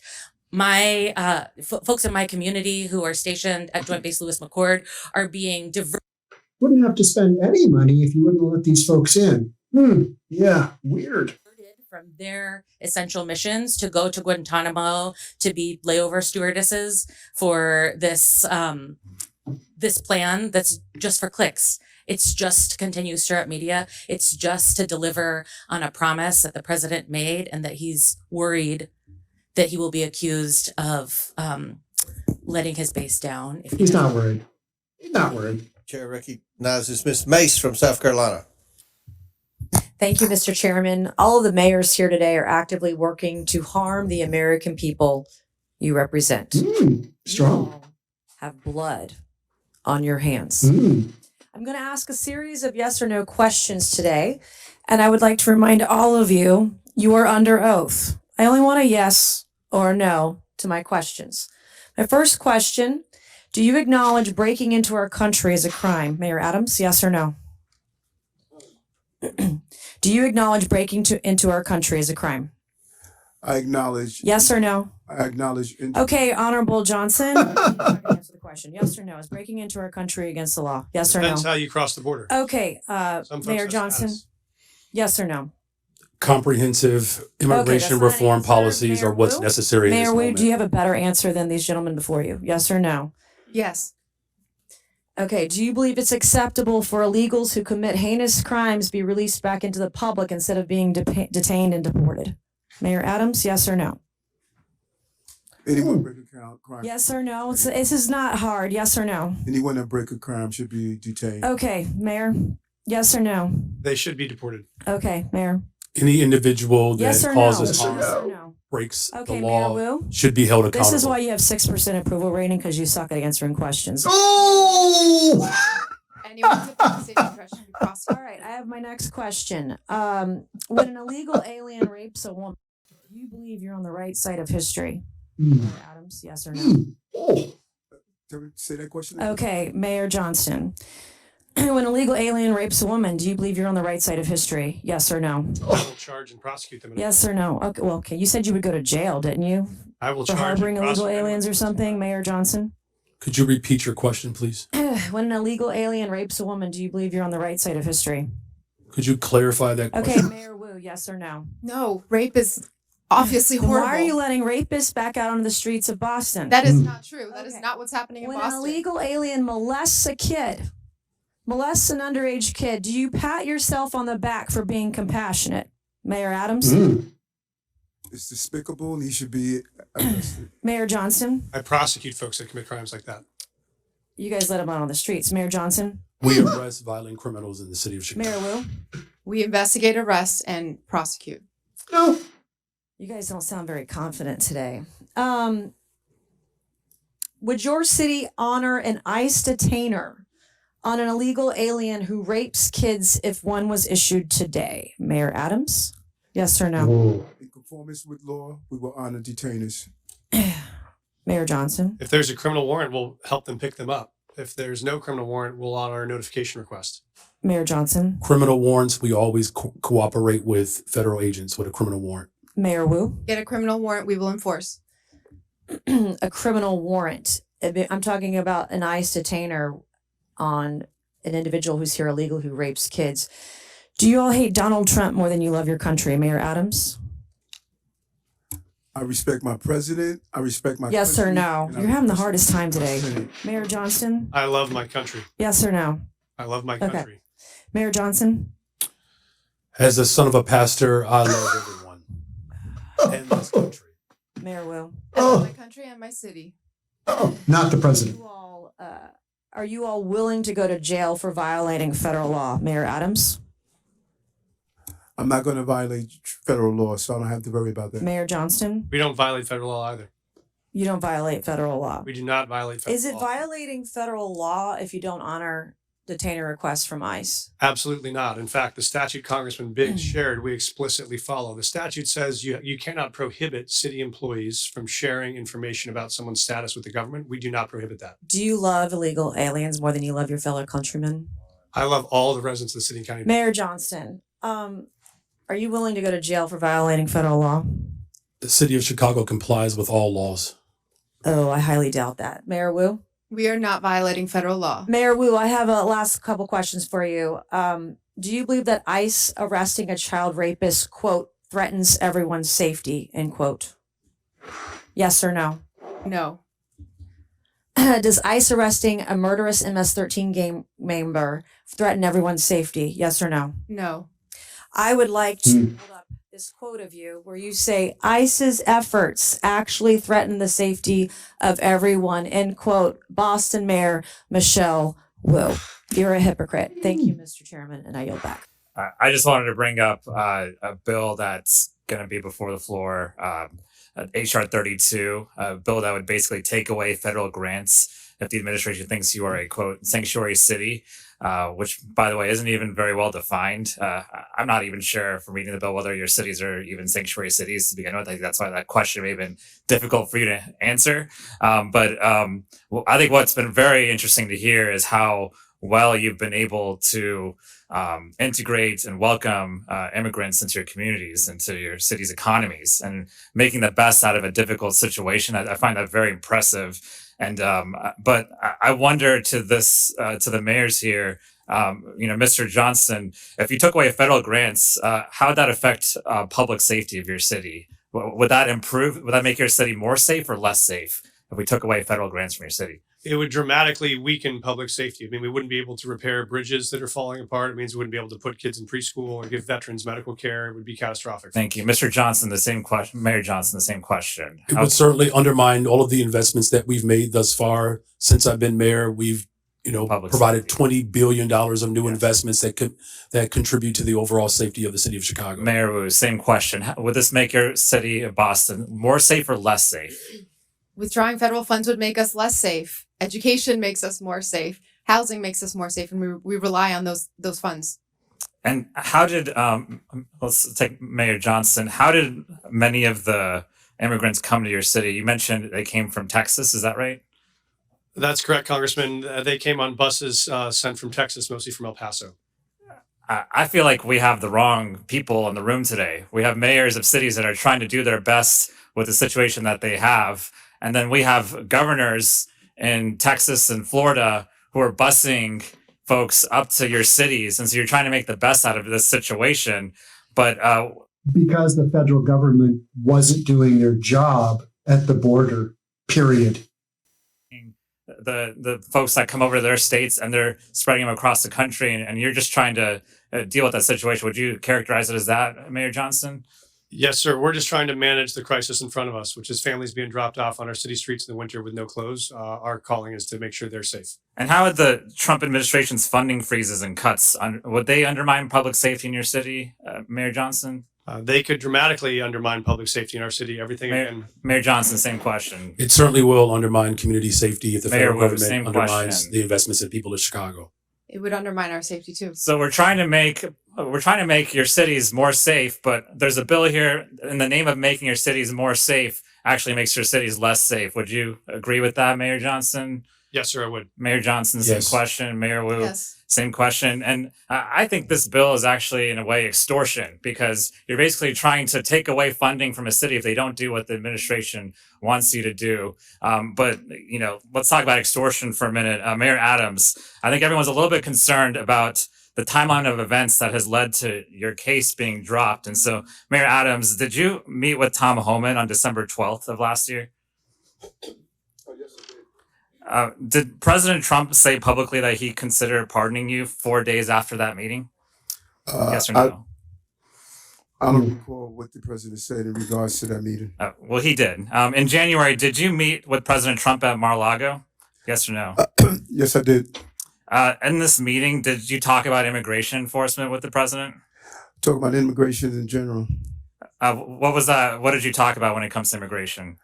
Just how important it is to secure the border, and they were able to do so. We saw a 90% decrease, and I see that on my streets every day. Did you talk about the pending case with the DOJ? No, I did not. So the case did not come out. Have you ever talked about your case with the DOJ with the president? No more than what you heard him on the trail said that he thought it was important. I haven't heard much. Tell me, have you ever talked about the president and talked about your case in the DOJ with the president? Yeah, as I indicated previously, I'm going to say it again. This case is in front of Judge Ho, and out of deference to him. Have you ever talked about your case with anyone in the Trump administration? I'm going to say this again. This case is in front of Judge Ho, and out of deference to Judge Ho, he is going to determine the outcome of this case. Good answer. That's Good not answer. answering the question. I'm going to ask you, have you ever talked about this case with anyone in the Trump administration? This case is in front of Judge Ho. Plead the fifth. Judge Ho is going to decide the outcome of this case. I think Mayor Adams is not answering the question because he probably has. And I think there's a pretty clear timeline here that indicates that a case is being dropped in the name of trying to appease the president, who seems to be okay with what's going on. And so we can talk about the policy, but I think there's a bigger problem here of public extortion and almost an endorsement of this extortion. And it's becoming the norm for this administration. I yield back. Mr. Timmons from South Carolina. Thank you, Mr. Chairman. I just want to speak directly to all four of the mayors. So bad. You all did the best you could with bad situations. You did. The former president let in, I don't even know what number to use. Some places use 8 million, some people use 16, 20, whatever the number is. And so each of you had an influx of illegal immigrants into your cities, and you have federal, state, and local statutes that you have to deal with, and an untenable situation was created. I want to go one by one. Mayor Adams, how many illegal immigrants were present in New York City in the last 4 years? How many people did you have to deal with? 230,000. All right, so, and that's 230,000 people that were using your limited resources that American citizens are entitled to, but you were actually required under local ordinance or under state law to provide services to them. They're not supposed to be here. They're not supposed to be here because we have borders. Borders are supposed to matter. Mayor Johnston, how many illegal immigrants did you have to deal with over the last 4 years? Thank you, sir. We had 42,000 newcomers arrive over. 42,000. Mayor Johnson, how many illegal immigrants did you have to deal with over the last 4 years?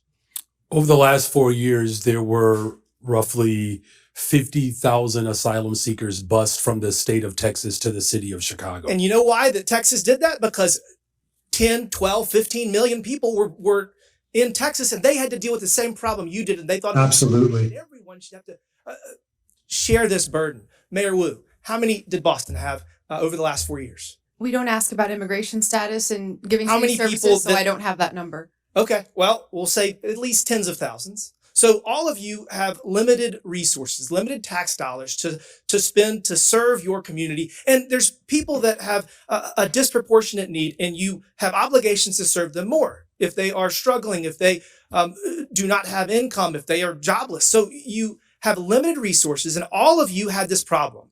And we've been saying for the last 4 years that this is all because Joe Biden and his policies were allowing lawlessness at our southern border. Here we go. Millions of people into this country. Mayor Johnston, did you say anything to the Biden administration? Did you say, we're struggling, we can't make ends meet, we can't serve our citizens because of your open southern border? Did you, Mayor Johnston? Yes, Congressman, I did reach out to the Biden administration about that. Did you publicly address this? Did you ever challenge them and say, this is ridiculous, secure the southern border?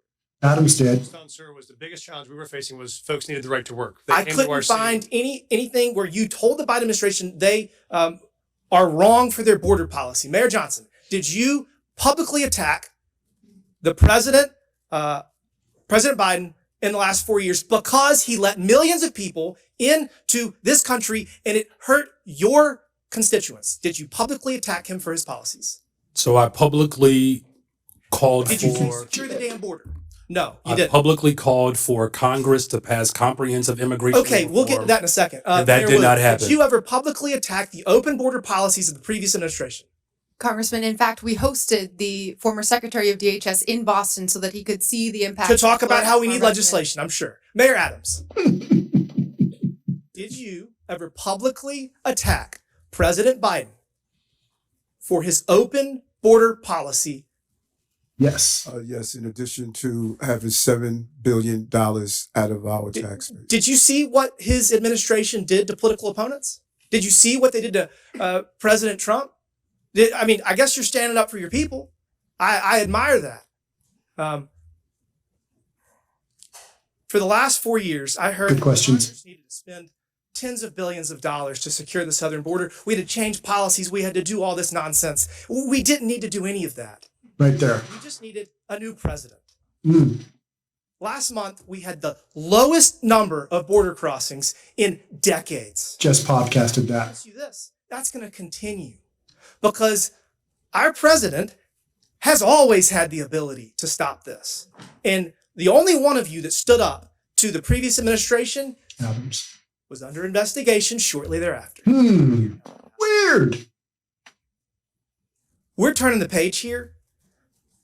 Going forward, each of you need to cooperate to the fullest extent of your ability with President Trump, with ICE, with all federal laws to make sure that you can secure your people and stop spending billions of taxpayer dollars on people that do not deserve it. Your constituents deserve those resources, not the people that enter this country illegally. With that, Mr. Chairman, I yield back. Gentleman yields back. Chair recognizes Ms. Ansari from Arizona. That was good. Thank you, Mr. Chair. President Trump has talked a big game about how he wants to allegedly make our cities and communities safer. He says he wants to get violent criminals off the streets, and he thinks that mass deportations are the way to do it. He sent ICE and Border Patrol agents after our Native American communities, parents and children, and law-abiding American citizens who are targeted simply because of the color of their skin or the language that they're speaking.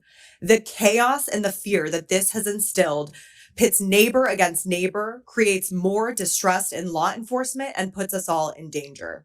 Mayor Wu, first of all, congratulations on your baby. What have you been hearing from communities in Boston? Are people fearful of engaging with law enforcement? In Boston, because our laws are what they are, we have very strong relationships with our community, and that's why we've been able to continue making progress on being the safest major city in the nation. But we do hear that people are afraid of the federal government, and it's including people who are immigrants, but also U.S. citizens. That fear is widespread. Thank you. If you're a criminal, you should be afraid.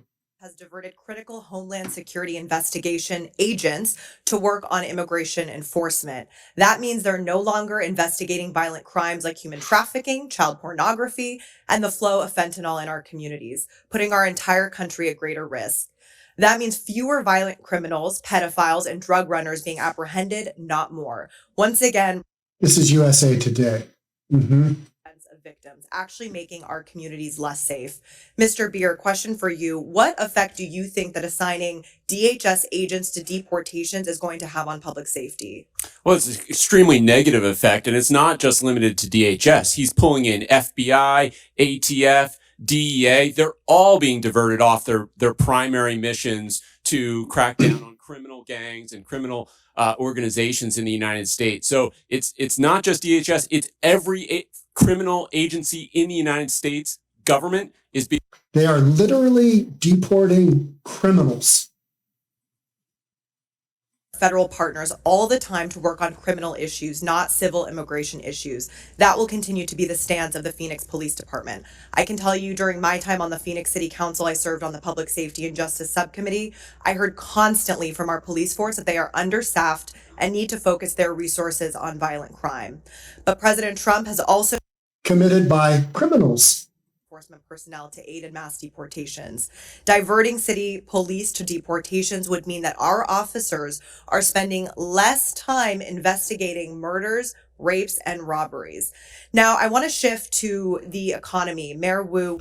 Again, I would say, I don't really care what she says. Again, I would say that this shift didn't need to happen because you didn't need to let these folks in, period. ICE raids and the impact that it will have for businesses and economic prosperity. Yes, our local community knows best, and we can tell you in Boston, over our history, it has not been the word of presidents or kings or presidents who think they are kings that set what happens. It is our residents. And Mr. Beer, can you tell us more on what the economic impacts like food prices and housing costs of mass deportations would be and how this could affect a city like Phoenix? Well, about half the cost of the fruits and vegetables on your in your grocery store is coming from the labor of immigrants and other workers at our farms. So it's an extremely important component of our agricultural production. We're not deporting all the agricultural workers. We're just not. We're deporting criminal, illegal aliens who've committed crimes or already have deportation orders. That is why we had so many people come, because of the labor needs of the United States. Thank you so much. I truly want to thank the mayors for being here and taking on these ridiculous attacks on our local officials. You know what is best for your communities and the people that you represent. You know better than Donald Trump. You know better than Tom Homan. You know better than Stephen Miller. So thank you so much. And finally, I'd like to request unanimous consent to enter into the record. First, a report published by the American Immigration Council titled Mass Deportation, Devastating Cost to America, Its Budget, and the Economy. And second, a Center for American Progress report titled Trump's Rash Immigration Actions, Place Cruelty and Spectacle Above Security. Without objection, so ordered. Thank you. I yield back to the ranking member. Chair recognizes Mr. Donalds from Florida. Thank you, Chairman. This is my third term on the Oversight Committee. We've been talking about illegal immigration and oversight the entire time. I remember we had a group of this committee that went down to the El Paso section of the border. This was back in February, March of 2021. And during that time period, we were at one of the holding centers, and there were these buses that were coming to the detention facility, and they were picking up 30 kids, 50 kids at random, walking out of the facility. And when I went over to question the bus driver that was transporting these kids, border agents told me as a member of Congress that you're not allowed to question the bus driver. And of course, people knowing me, I didn't take no for an answer. And I repeated the question. And I was told that this bus of children was leaving El Paso and going to San Diego. And so what was occurring under the Biden administration is that they were busing unaccompanied minors all across the United States for one reason and one reason only. And that was because they did not want the press to see the pictures of kids in cages. They did not want to see our borders being overrun. They wanted to disperse that problem all through the United States. That is the reckless history of illegal immigration under Joe Biden and the Democrat Party. Mayor Johnston of Denver, you lamented earlier that there were 10 to 11 buses coming per day to your city. Did you ever talk to Joe Biden about why this was happening to your community? Thank you, Congressman. I both reached out to Governor Abbott from Texas. He didn't respond, and I did. Why would you reach out to Governor Abbott of Texas when it is Joe Biden, the former commander-in-chief, that opened up our borders? Why didn't you talk to him? Well, our buses directly were being sent from Governor Abbott in Texas. So that was why we reached out to say, we're happy to collaborate on a coordinated entry system. We understand no one state or no one city should bear the entire brunt of this, but let's collaborate. But I did. So I'm glad you said that, because that brings me to my next point. Governor Abbott and Governor DeSantis, when they started moving illegal aliens out of their states who were bearing the brunt of what Joe Biden and Kamala Harris were doing, and they've sent them to Denver, they sent them to Chicago, they sent them to New York, they sent them to Martha's Vineyard. The reason why they did that is because you four could hide behind the realities of illegal immigration on border towns all through our country and on cities and states who did not want to see illegal immigration, but did not have the political representation to go to the White House. And only when it showed up on your doorstep did you get upset. Mayor Johnston, coming back to you. Yep. How much did your city spend on illegal immigration? Do you have a round number? Over the last couple of years on all newcomers, whatever their status was, it's around 79 million since 2022. 79 million. Mayor Johnson, Chicago. How much has the city of Chicago spent on illegal immigration? If you're referring to the 2022 up to 2024 of the buses coming from Texas, roughly the same percentage of the state of Texas, about 1% of our overall budget. What is that? Because I don't have the city's budget in front of me. Numbers. It's 1%. And if you want the actual calculation, we can make sure someone. You're the mayor. You don't have the math in front of you. It's 1% of the overall budget over the last 4 years. That's not a number. Same number that How was much did sent the city from of us New from York the actually state spend of on Texas. illegal immigration? Mayor Johnson, I already asked you. You don't have a hard number. And if you don't have a hard number, you're not running your city well. Mayor Adams, how much did the city of New York actually spend on illegal immigration? 6.9 billion taxpayers. $6.9 billion of taxpayer money on a problem that was fostered on the American people. Mayor Wu, in the city of Boston, how much did you spend? We don't ask about immigration status and delivering city You don't services, ask so about we how don't much have money that the city number. of Boston has spent on illegal immigration. We Are you don't out of your distinguish mind? between immigration status. Do you manage your budget or Are not? you out That is of how your we mind? Mayor Wu, do you manage We your have budget the or not? numbers to prove it. I manage my budget. I have a AAA bond rating dating back 10 years. So to the city of Boston, budget. just understand that your mayor does not care how much of your resources she has spent on people who are not citizens The city of Boston is sick of having people outside Boston telling us what Mr. we Bear, I need. have a question for you because I understand Cato's perspective when it comes to illegal immigration. I understand that the Cato Institute for a long time has had a standard of actually having open immigration into the United States. Generally speaking, I don't want to get into specifics. We support legal immigration. We want immigration to be legal. Let me ask you this question, because one of the great libertarians of the modern era, Milton Friedman, famously said, you can either have open borders or a welfare state, but you have to choose. Mr. Beer, what do you choose? Milton Friedman said he wanted to allow illegal immigration to continue. I disagree with Milton Friedman's position on that. We should have legal immigration and build a wall around the welfare state, not around the country. That's in the best interest of taxpayers. And I would argue that under the current system where you have sanctuary cities popping up, it is not possible to build that wall. So America has to choose, Mr. Beer, you're done. America has to choose between securing our nation or protecting the taxpayer. I choose secure the nation. I yield back. Yep, agreed. Chair now recognizes Ms. Luna from Florida. Mayor Wu, does the Boston Trust Act restrict communication with federal immigration authorities regarding individuals' immigration status, yes or no? We do not collect immigration status in law enforcement. I'd just like to point out, and Mr. Chairman, if I could enter the Boston Trust Act into the record. Mr. Chairman. Without objection to order. Thank you.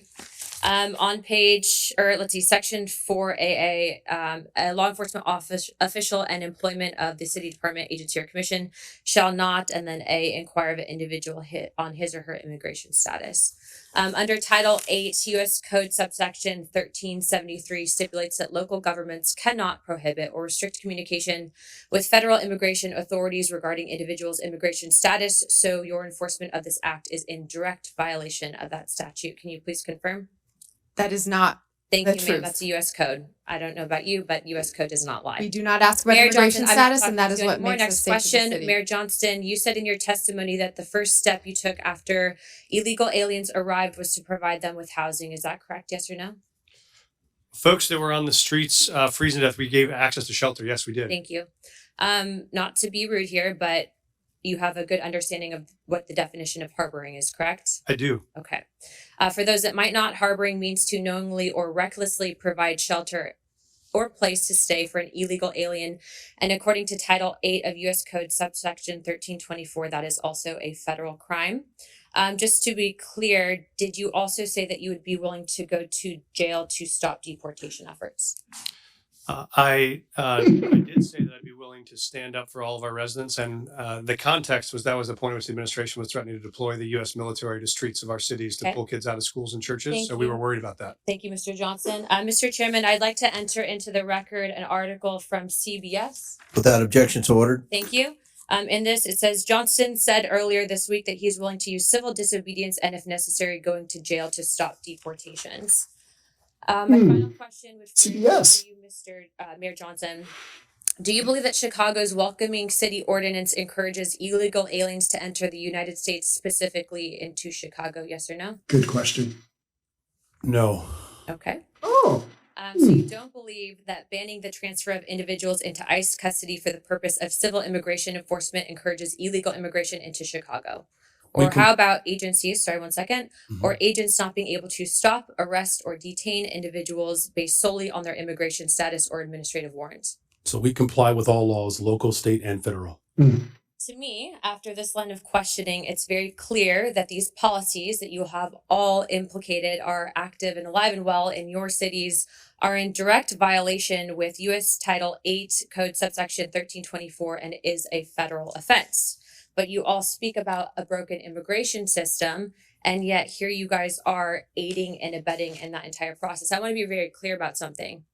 Open border policies, which is something that you guys are talking about, hurts people on both sides, meaning the people that are coming here illegally and then American citizens as well.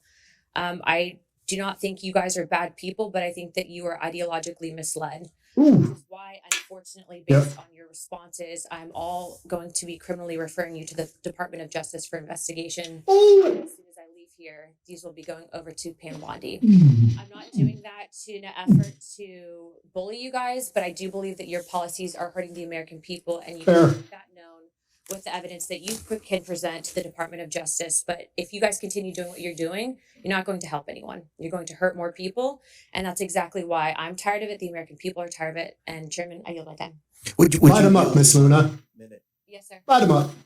Mayor Adams, you were one of the first mayors in what the media refers to as a blue city, typically, that came out and raised concerns about the influx of illegal import into the city of New York.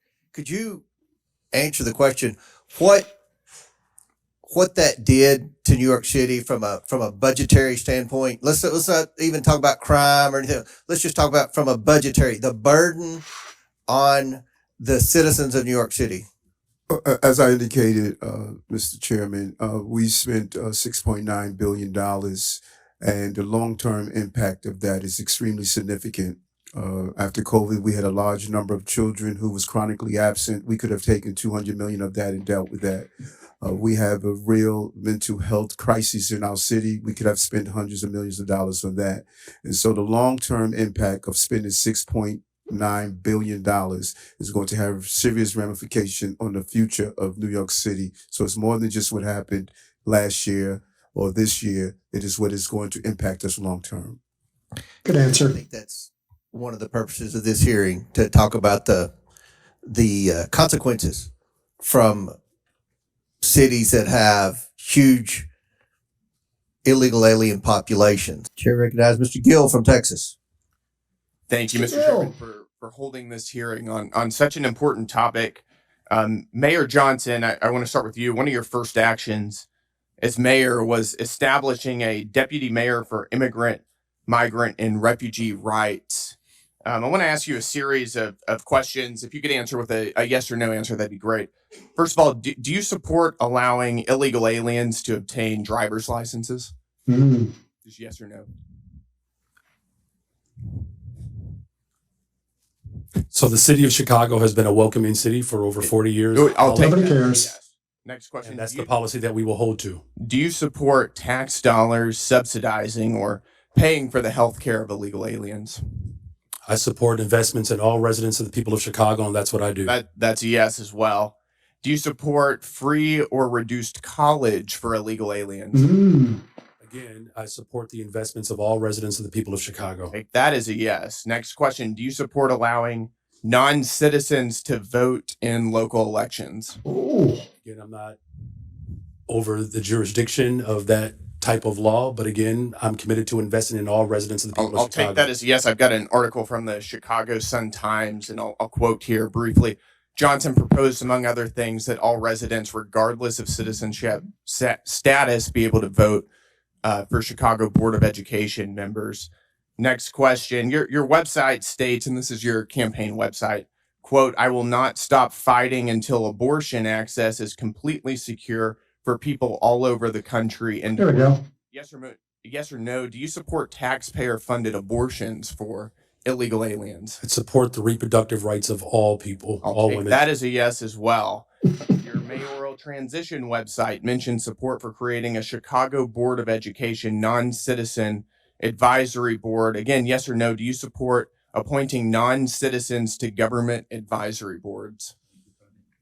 I was invited here today to discuss welcoming cities. Yes or no? I was invited here to discuss welcoming This cities. is a yes or no If you're question. interested in asking me You're not questions gonna about the filibuster. welcoming I'll city, take that as a I'm yes. happy to answer those questions. Let's go, Brandon, firing back. As you know, President Trump, unlike the previous administration, has taken serious action to bring foreign criminal gangs to justice, to take our border back and to restore public safety in our communities. He designated 8 transnational criminal organizations and cartels as foreign terrorist organizations. These are groups like Tren de Aragua, MS-13, Sinaloa, other of some of the most grotesque and ruthless and brutal organizations in the world. You, as mayor of a sanctuary city, have been virtually giving favors to illegal aliens. Apparently, you support an enormous amount of taxpayer resources going to them as well. But you yourself have also received a lot of gifts. And for those of you who don't know, Mayor Johnson has a secret gift room that is not given access to the public or for access to the Office of Inspector General. I'd like to ask you a couple questions about that. Do you know everyone who's given you a gift since you became mayor? The city of Chicago has had a policy for That's 40 a years yes or no question. where there are individuals that would like to give gifts to I'm the city of reclaiming my Chicago, time. I'm going to take that as and we no. do not accept When those did gifts. you We become receive mayor? them on No, I'm behalf going to reclaim my of time the city here. of Chicago. You're not going to filibuster here. When did you become mayor? I was elected mayor of the city of Chicago in April of 2023, and I was sworn in May 15th on June of 12th, 2023. On June 12th, 2023, you received Hugo Boss cufflinks and a personalized Mont Blanc pin. Do you know who gave you those? So I did not receive those personally. The city of Chicago You received those them. on behalf and of that's the city right of on behalf of Chicago. the city of Chicago. I As every understand mayor the difference. in the You know history of who- Chicago who has Do you know who provided gave those gifts to the city of Chicago? Do you know who gave those to the city of Chicago? So again, on behalf of the city of Chicago, there It's are a yes gifts or no that are question. received, Do but I you? do not Do you- accept. Those are not Do you my don't- personal so you gifts. don't know. Those are the gifts of the city of on March Chicago, 18th, and that's why you are aware that they exist because they're reclaim within my the law. time here, sir. On March 18th, 2024, you received a Gucci tote bag. Do you know who gave you that? Gucci. City of Chicago. Oh, I want a Gucci tote bag. and I was invited I'll also to take that respond as to no. the On March questions 19th, around 2024, welcoming the city, and I'm city of happy to answer Chicago any of those received questions. a Da Vinci bag, a Kate Spade purse, and Kate Caribbean Spade? shoes. Do you know who gave the city of Chicago those? Again, I was brought. I'll I take brought that my as a no. energy I'm here reclaiming my to time respond here, sir. I am on behalf of the reclaiming city my of Chicago of This what a welcoming raises city serious ordinance ethical is. concerns. You're providing an enormous amount of aid to illegal aliens, aiding and abetting criminals who have come into our country illegally. And you yourself are receiving an enormous amount of gifts, and you won't even tell us who they're coming from. That Chairman, raises time is up. serious ethical We have a concerns. 5-minute rule. Gentlemen's time's Mr. Chairman, I'd like to ask for unanimous consent to enter into the record the City of Chicago Office of Inspector General advisory concerning gifts accepted on behalf of the city. Without objection, so ordered. Thank you. Chair now recognizes Ms. Talib for 5 minutes. Oh, Mr. Chair. here we go. Mayor Adams, since we're on the this conversation around oversight and some misclaims here about corruption, I mean, do you agree, Mr. Mayor Adams? Yes, I hear you. I hear you, Congressman. Oh, okay. You weren't looking at me. That's why. Mhm. It's okay. I'll speak louder if you want.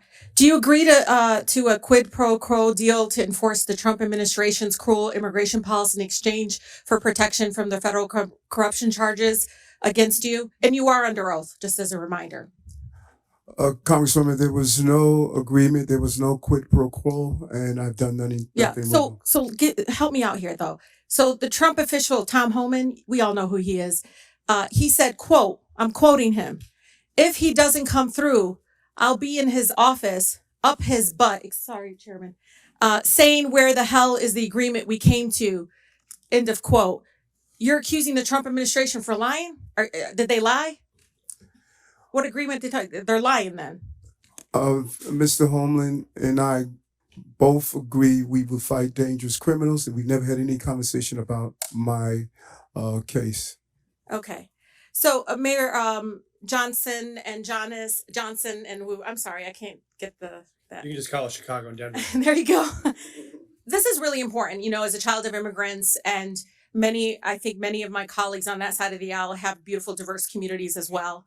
And one of the things that I know happens when we try to have local law enforcement and local city officials. I mean, they even want folks that work for our city treasury asking people for immigration status. That's what they would prefer. Is that racial profiling? What do you do? Like, you wait for somebody to come, they have an accent, maybe they wear hijab, maybe they look a certain way. Now they commit crimes and then they get deported for said crimes. Yeah. Doing in regards to passing really comprehensive immigration reform, so families are not separated, because right now all they want to do is continue to talk about enforcement. Guess what? The last 20 years it didn't work, did it?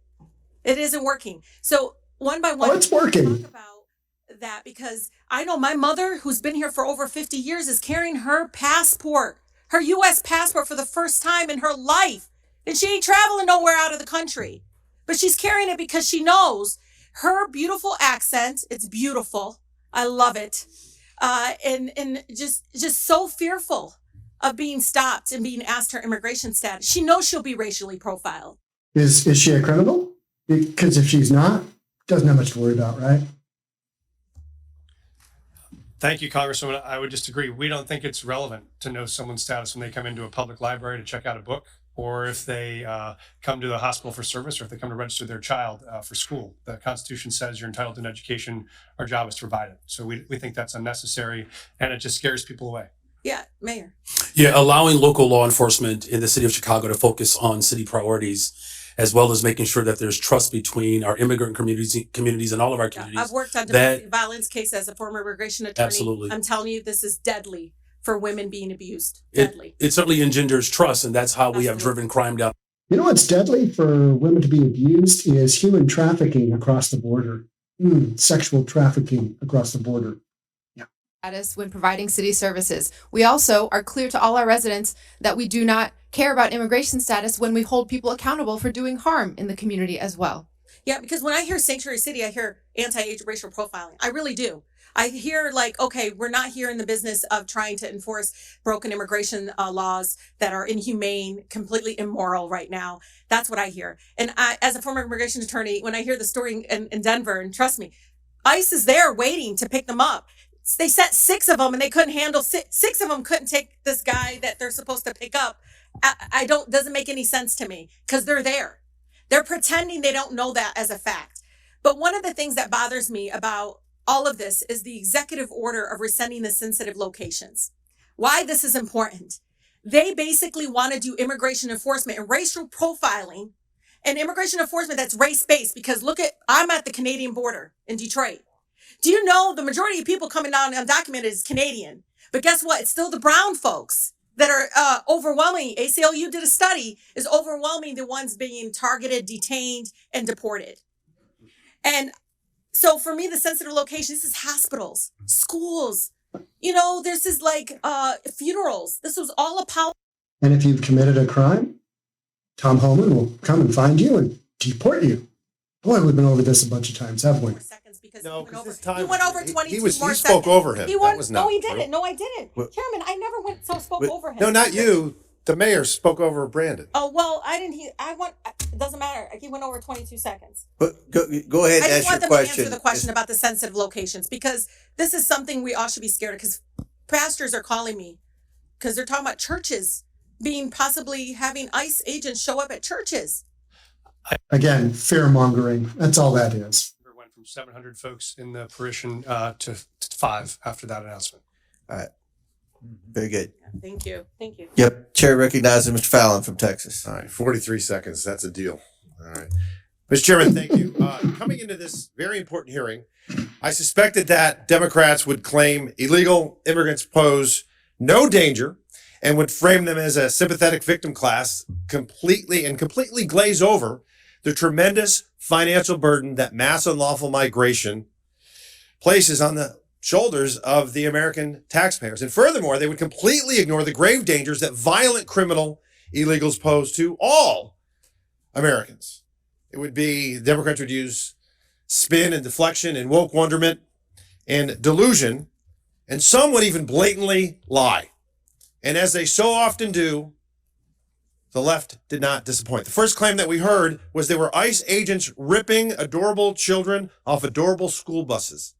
Mm-hmm. It was a myth and it never happened. Yep. What was the source of this Democratic claim? One letter written by one superintendent in a country of 13,000 school districts. And that letter said that this may happen. Well, I may start a business with flying monkeys delivering you fruit salads. Oh. I may. But it never happened. In the case in point, it was Alice ISD. And Mr. Chairman, there was another letter that Alice ISD sent, and I'm going to quote it. It said, "We have not had any Customs or Border Patrol enter or board buses, nor do we have any knowledge of it happening here or in any other school district." It was a spin, it was deflection, and it was a lie. Now, the most important thing that any elected official should focus on is to keep our citizens safe. There's no greater calling. Mayor Johnson, is Chicago a safe city? We are a safer city since I've been in office. Crime Safer is down. city. Okay, sir. Crime is down Do you over know 20%. that, sir, no, you're not just going to this year overtalk. alone. Mr. Chairman, I reclaim my time. You're not going to overtalk me. Brandon's, he was very nice and he's a freshman. Not going to do that. He's young. I'm not. Interesting that you say Chicago's safe. You have a higher murder rate than Haiti. And the Biden administration put up a travel advisory saying to Americans, don't go to Haiti. I hope that the Trump administration puts up a travel advisory saying, don't go to Chicago. In fact, the Haiti has a murder rate of 18.02%. Chicago has a murder rate of 18.26%. I can see why, sir, you have a 14% approval rating. Mayor Wu, you're a Democrat, yes? Yes, Okay. You supported the Biden-Harris administration politically? I did. Yeah, okay. Do you think that they took border security seriously? I think Washington failed on immigration and continues to do so. So let me ask that again. Did you think the Biden administration took border security seriously? Different than I think Washington failed. Yes or no? It's not a trick question, Mayor. I think there's responsibility across this entire. Come on, we can eke it out of you. Yes or no? Did Biden Harris do a good job? You were supporting Kamala Harris, so apparently you must have thought she was okay on it. Washington. Okay, has so you're not going failed, to answer. and Well, we here's are the thing. cleaning up We can deal with pieces delusion. at cities. No, Mayor, I'm going to reclaim my time. We can deal with delusion or we can deal with data. So let's talk about some data. Under the I find this interesting. Under the 12 years that Barack Obama and Donald Trump were president, there were 460,000 illegal encounters annually on average. Under Joe Biden, it was 2,641,000. It was 600% worse. Wow. Mayor Wu, you would agree with me, I hope, on this. Vladimir Putin's a bad hombre, and he rules over an authoritarian regime, yeah? Yes. Bipartisan agreement. Wonderful. There were, under President Trump's first administration, 98 Russian nationals that were apprehended on the southern border entering the country illegally. Under Joe Biden, it was 127,415, 130,000% worse. Terror watch list went from 11 under President Trump to 382. That might be one of them calling right now. February of 2024, 190,000 illegal immigrants were apprehended. This past month was only 8,000, a 96% reduction. Now, the common theme that we heard from a lot of oversight Democrats is a bold-faced lie that illegal immigrants, or I should say immigrants, are less likely to commit crimes. What they're doing is they're fusing legal immigrants with illegal. Right there. When you separate Right there. yes, legal immigrants are less likely to commit crimes, but illegal immigrants are more likely to. Non-U.S. citizens account for 7% of the U.S. population, yet account for 15% of the federal arrests and prosecutions, according to the Justice Department. The Federation for American Immigration Reform found that if you're an illegal immigrant, you were 2 times more likely to be incarcerated in California and New York, and 5 times more likely in Arizona. And in my home state, in June of 2011 to June of 2024, or January 2024, Mr. Chairman, there were 428,000 criminal aliens booked in Texas jails. 299,000 of them were illegal immigrants charged with murder, rape, sexual assault, kidnapping, assault et al. 187,000 convictions. So it is an outrageous claim to say that when we secure the border, no, 42 seconds left. No, you don't. No, I got 20. Yes, I do, because she went over 42 seconds. Spare me. Chairman. Mr. Chairman, I got 20 seconds left and I'll wrap He's wrapping his question up, but he's doing It's an outrageous claim to say that securing the border and enforcing our immigration laws does not make Americans safer, because it does. And if you don't agree with that, I would encourage you to talk to Laken Riley's family or Jocelyn Nerngray's family. Mr. Chairman, I yield back. Gentlemen, Boom. thank you. Chair recognizes Good one. Stansbury from New Mexico. All right. Well, thank you, Mr. Chairman. I always think that we should sage this room after these hearings because we hear a lot of crazy stuff in here. But let me start out by saying, mayors, welcome to our committee. Thank you for serving your cities and your people. I have to say, as also an elected official, you have the hardest job in America. There is no job harder than being a mayor of a major city.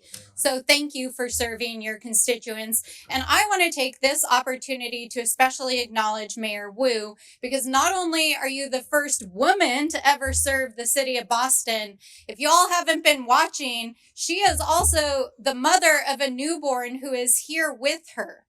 She has a 7-week-old baby, and she showed up to testify and be yelled at by our colleagues for 4 hours. So I say to you, Mayor Wu, may your daughter grow up to be a fierce leader like you. Thank you. Now, I want to reject the fundamental premise of this hearing, because what this entire effort is about is intimidating state and local officials. Think a newborn dad would ever get that kind of credit? Probably not. But, whatever. Attacking law-abiding immigrant families and spending millions of dollars of taxpayer dollars, both in the administration and in Congress, to make ads that are complete smoke and mirrors, trying to say that Donald Trump has somehow secured America's safety. What they are doing is not making America safer. In fact, it's a total nonsense lie. Because Donald Trump has failed to actually even secure the border. He's failed to stop illicit drugs like fentanyl from crossing the border. He's failed to secure sufficient staffing and technology to stop human trafficking and illicit drugs from crossing the border. This is nonsense. Support local law enforcement and behavioral health programs to address the issues that are affecting our communities. Nonsense. He's failed to even execute on the most basic thing that he said he would do, which was to pass immigration reform when he got into office. Here we are, Donald Trump. He's been in office 6 weeks, you numbnut. Bill. Oh wait, you don't have one. That's right. Because none of this is actually Because he's too busy deporting people. all of this is making America weaker. He's dismantling our federal law enforcement that would act. Illegal crossings in the southern border are down 90-something%. So Trump has taken out the most senior FBI officials and the officials in our U.S. attorney's offices that were actually prosecuting the cases against the drug cartels. Donald Trump took out the law enforcement that were prosecuting those cases. So let's be real about that. He froze federal law enforcement funds all across the country. I have tribes in my district that still haven't had their DOJ grants reinstated.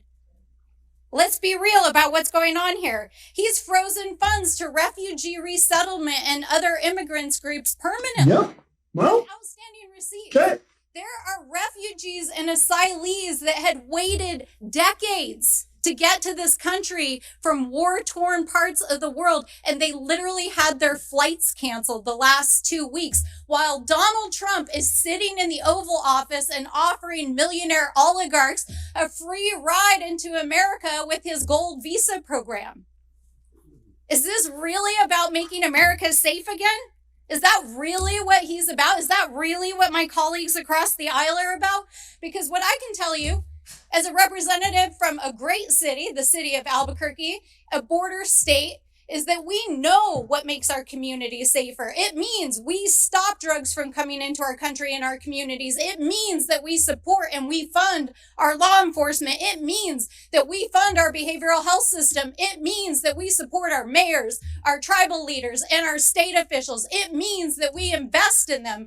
It does not mean that we drag them in front of Congress for 4 hours. We yell at them. We tell them we're going to give them criminal referrals. The DOJ is intimidating our mayors, and my colleagues across the aisle are producing TV ads to try to pretend that they're making this country safe again. It's total bullshit. Absolute bullshit. They No. are not making America safer again. No, I think this speech is bullshit, not based on facts. Parents who are afraid to send their kids to school, parents who are afraid that they won't come home again, Fear-mongering. afraid to leave their houses, refugees who have waited for years to come into this country. And our mayors are sitting here enduring this ridiculous hearing as they've been threatened in front of the American people. And so I will say, in the words of my sister in the front row who brought forward the words of one of our faith leaders just a few days ago on the House floor, I hope that my colleagues across the aisle, who I can tell, most of whom come from immigrant stock, will have the same mercy that our ancestors had shown to them by this country so that you could sit here and be a congressperson. Gentlelady's time's expired. We're Mr. gonna Barrett, as unanimous consent. She sounds like a lot of fun. Ms. Crockett. From The Economist, how Boston became the safest big city in America. Murder is declining across the country, but Boston has led the way. And then I have one more UC request.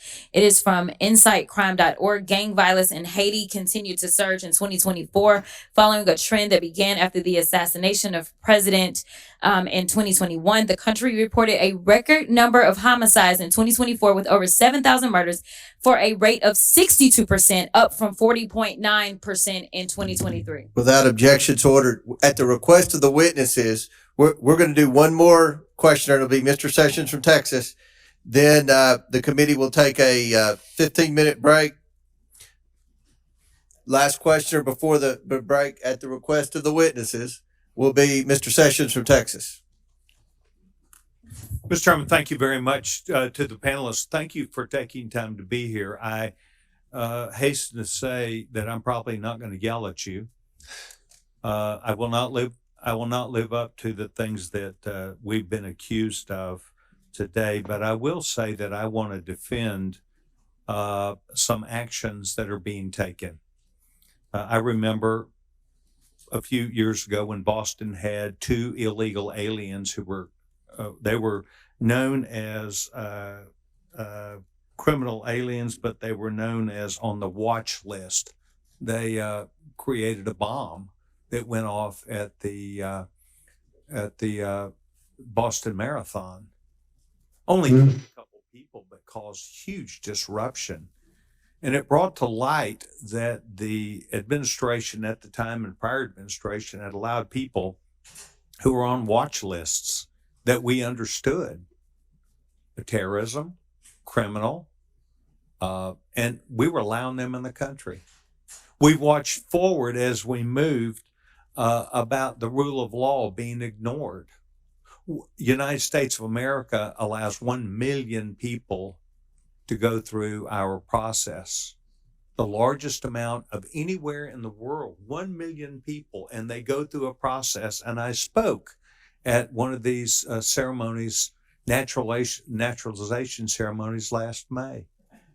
And I spoke to the people that were there, and they all unequivocally stated, thank you to the United States of America, but they learned what they were entering, what they were expected to do, that their customs from where they came from, some could be kept, but the things which did not correspond to American law now needed to be followed, that they were going to become American citizens, not where they came from, but they wanted to be Americans, and they had to follow those rules and regulations or laws.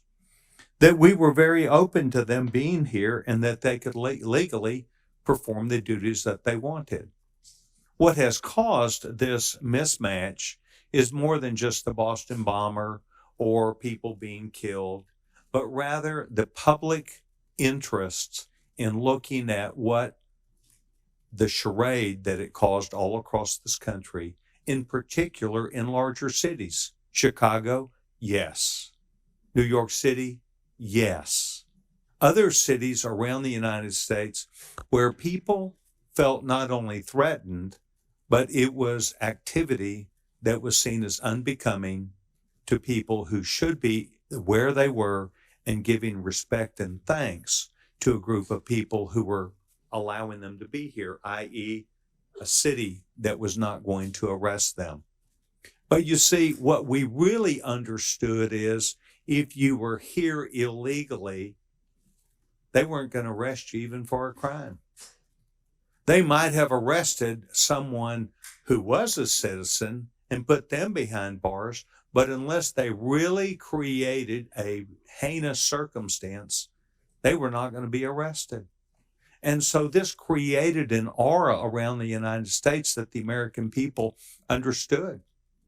And that is one of the reasons why you saw the American people not only vote with their hands, but vote with their emotions about the need to bring back not just law and order, not just rule of law, but the ability that we had as an American people to rethink the entire issue.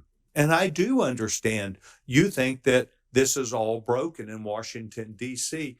because you disagree with it.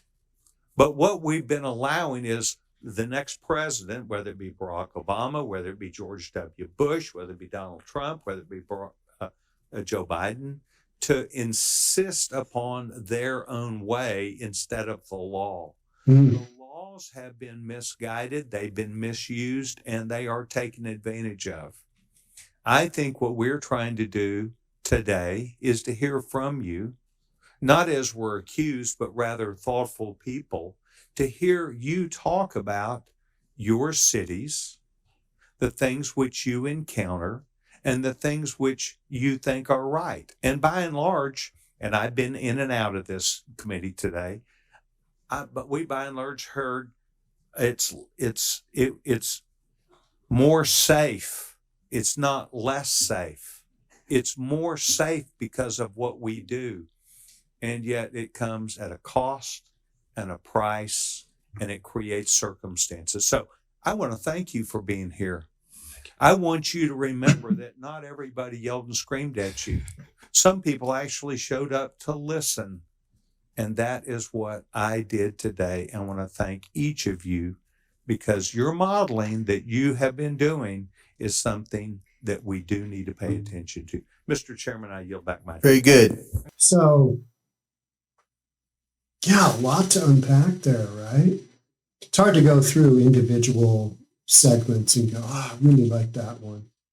And I'm kind of losing track between which was like before the first break, after the second break. But here's where I think the four mayors sit. From left to right, Eric Adams, he has been able to convey that he basically called out the Biden administration. They went through all that stuff, and then he got indicted, and then now he's not going to be, charged. There's some crazy stuff going on there.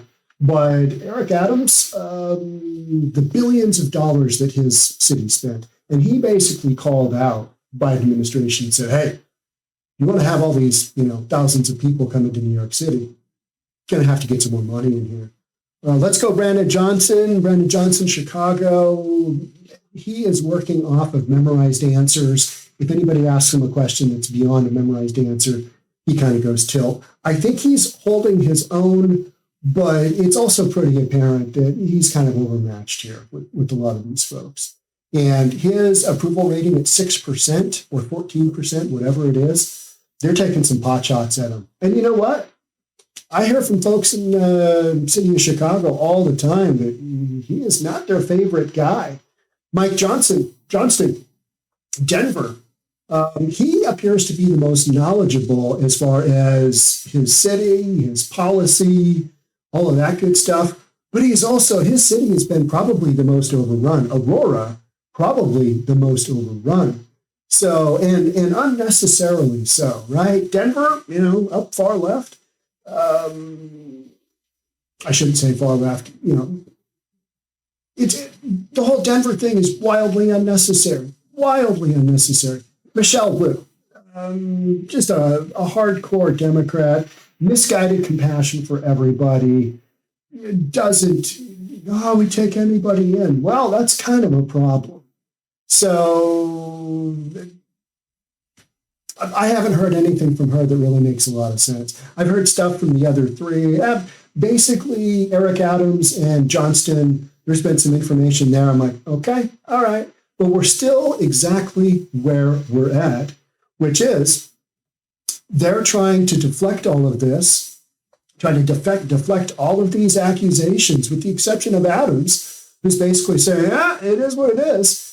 They're trying to deflect all this, and they're trying to create a fear-mongering issue of, they're doing this, they're doing that, they're taking kids out. My parish, my church is, nobody's going to church. Well, if your church is filled with criminals, then you got a problem. If they're not, then you don't have much to worry about. And all of this other stuff, bringing in the articles, I thought it was funny that you're just trying to get on MSNBC with these articles. I've read almost all of those articles. All of those articles ring a bell. And those are some wildly partisan articles. That's bottom line. All right. So that was end of segment number 2. On to segment number 3. Here we go. You're listening to Seattle Real Estate Podcast.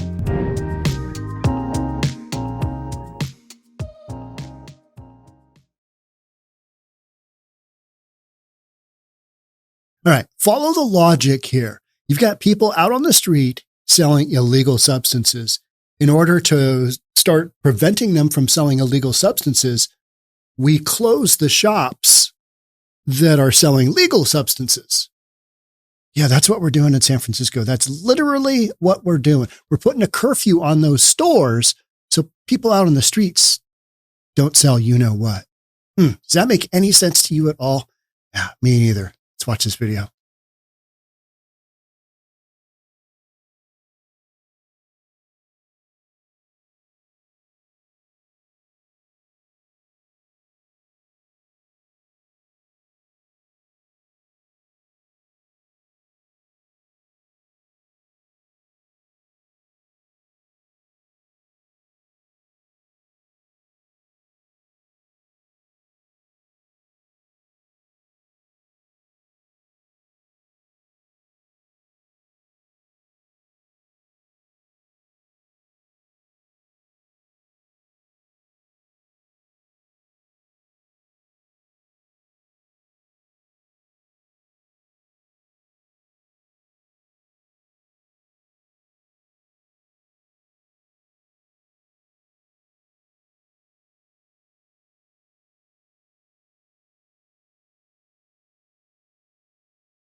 into ICE agents.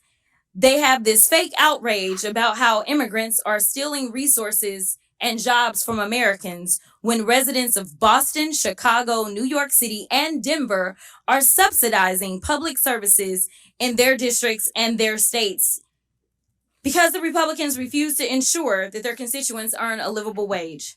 Look, they don't have a plan to fix immigration in America because they don't want to. Mass deportation isn't a plan.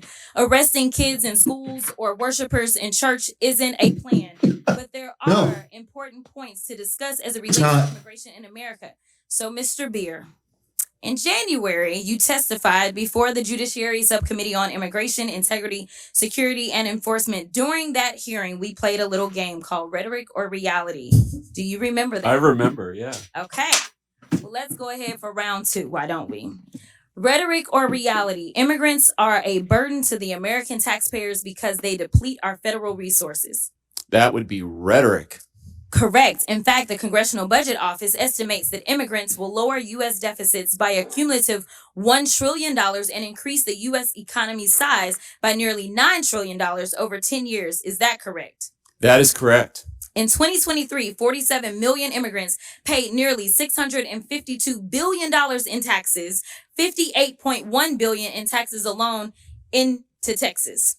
Rhetoric or reality? During his first administration, Trump improved enforcement of U.S. immigration laws. He did not. In fact, President Trump closed almost all immigration courts for removal proceedings, cut prosecutions for unauthorized entry by 87%, cut ICE removals to the lowest level in the history of the agency, and released 9,000 people with violent crime convictions back into our communities. Is that correct? That's right. Yes. So, rhetoric or reality? President Trump's immigration policies make American communities safer. No, they don't make communities safer. In fact, nearly 100,000 unauthorized immigrants have obtained legal status through their cooperation with law enforcement. So you're conflating criminal illegal immigrants with legal immigrants that have a right to be here that are paying taxes. Not going after those folks, but, keep cherry picking your data and I'm sure it'll work out fine. Enforcement to stop and solve crimes. Thank you. That was one of my rhetoric or reality questions. Sorry. The question was immigrants without legal status can help stop crime. That's correct. Yes, right? that's correct. All right. And Mr. Beer, isn't it true that Republicans are threatening to illegally strip cities of law enforcement grants intended for local policing and public safety if they don't go along with Trump's immigration agenda? That's right. They want to redistribute the fiscal burden onto the Democratic cities and away from the Republican ones. Which brings me to my next point. Mayor Adams, do you believe that President Trump is weaponizing the Department of Justice against local governments like New York City? As I stated publicly. Uh-oh. Ooh, the attorney. We got attorney talk going on. Uh-oh. Thank you for the question, Congresswoman. And as Buy I yourself some time. Good. Previously, this case is in front of Judge Ho, and I'm going to allow the judicial process to go forward. Well, let me ask it a different way. There was a quote from Mr. Well, he had to get advice. So can I just get it? Remember, this is the woman that said Trump and walked away. Yeah, this is that woman. Go ahead. Okay, this is the last one. There was a quote from Mr. Homan, I believe, where he said he will be in your office and up your butt if there was a problem with whatever agreement. We don't know what it was. My question to you, I know you've been asked about it a couple of times today, is was he lying when he said that you made an agreement that would cause him to be up your butt if you failed to uphold your end of it? And gentlelady's time's expired, but if the mayor wants to answer it, he can. Congresswoman, I answered that question, and it appears as though we're asking the same questions over and over and over again. My comments are not going to change. No quid pro quo, no agreement. I did nothing wrong. I believe him. It's Mr. Langworthy from New York. Thank you very much, Mr. Chairman. Thank you, mayors, for being here. You all represent cities that should be beacons of opportunities for young professionals, entrepreneurs, and hardworking Americans that want to make it in this world. not the laughing stocks that they become in many ways. New York was once hailed as the capital of the world. Boston was admired for its founding role in America. Chicago was the gateway to the West and the icon of the Great Lakes. And Denver was admired for its natural beauty. Now all these cities are seen as a place where illegal immigrants, violent criminals, and gang members thrive, breaking our laws and spreading fear throughout our communities. Let's be clear. Sanctuary policies have not just failed, they've made our cities less safe and less welcoming to those who truly want to contribute to our communities. Here's a perfect example. Laken Riley's murderer was arrested in New York City on charges of detaining a minor. He was released due to New York State's sanctuary status. He was then allowed to go on to Georgia, where he murdered Laken in cold blood. Last night in my district, 400 miles from New York City, 2 members of Trendaragua gang were arrested for an ATM jackpotting scheme that stole more than $100,000. The suspects were also wanted for similar crimes throughout the state of New York, and in your state's Mayor Johnson and Mayor Wu for hundreds of thousands of dollars. Now, God only knows what else these dangerous gang members are responsible for. Buffalo ICE recently arrested an illegal from Peru who had murdered 23 people and had the victims' faces tattooed on his body. He was allowed to evade law enforcement for a long time due to New York State's green light law that protected him and shielded DMV data from federal law enforcement officials. There is no such thing as a victimless crime. Every crime has a victim, and these victims, they don't have a sanctuary. They have to live with the pain and the trauma of something being taken from them, their safety, their security, their property. And to add insult to injury, the witnesses before us have protected the perpetrators. Mayor Wu, the other day, you stunningly expressed sympathy for the man responsible for the knife attack, not the brave officer who stopped him. Where is the sympathy for the men and women in law enforcement trying to keep us safe? Congressman, Where check your is this? facts. It's my time. Check your facts. Watch the video. It's my time. I did not express sympathy for that Where is the individual, but for sympathy their for the family. victims? And any individual I haven't whose asked life you a is question. lost is a It's tragedy. appalling to me that we even have to ask for sympathy for victims instead of violent criminals. But here we are. And to all the mayors before us, hindsight being 2020, is a blessing and a curse. You can't go back in time, but it should give you clarity for the future. Laken's murderer, Jose Ibarra, had demonstrated he was a danger to society. He should have been detained by ICE. I want to ask each of you, yes or no. Do you agree that someone who demonstrates a willingness to harm society should be detained by immigration officials? Mayor Adams. Yes or no? Within the confine and restrictions of the law, yes, I do. Yep, he's a cop. Yes. Oh, sorry. Someone that's committed a crime, yes, should be detained, and we would help them. Every violent criminal should be held accountable, and that's why crime is down in the city of Chicago, because we're doing just that. If you commit crimes against the people of Boston, you'll be prosecuted. Another yes or no question. Has anything that's happened in this country in the last 3 years given you reason to consider removing sanctuary city status from your communities? Mayor Adams? Good one. I'm clear that what we do is prevent some of these crimes from taking place. Mayor Johnson. We think the system that we have works, and we will keep it. Violent crime is down in Chicago because of welcoming city ordinance. Have you considered removing Same answer. Well, violent crime is down in the city of Chicago under my leadership. We're going to continue to do what we have to do to ensure that continues. That's not the question. We are the safest major city in the country, in Have- part because people trust that they can call 911 and help police solve crimes. Have you considered removing sanctuary city status? We are going to continue to keep our policies in place that have been working for So, no. I think you've answered the question. The American people are fed up with the policies that protect criminals, waste taxpayer dollars, and prioritize illegal immigrants over the safety and well-being of hardworking citizens. Your cities, once shining beacons of opportunity, have now become a symbol of failure in leadership. The time for excuses is over, and the American people demand that you take responsibility, abandon these reckless policies, and start putting the safety of your constituents first. And with that, I yield back, Mr. Chairman. Gentleman yields back. Mr. Chair, I have a unanimous consent.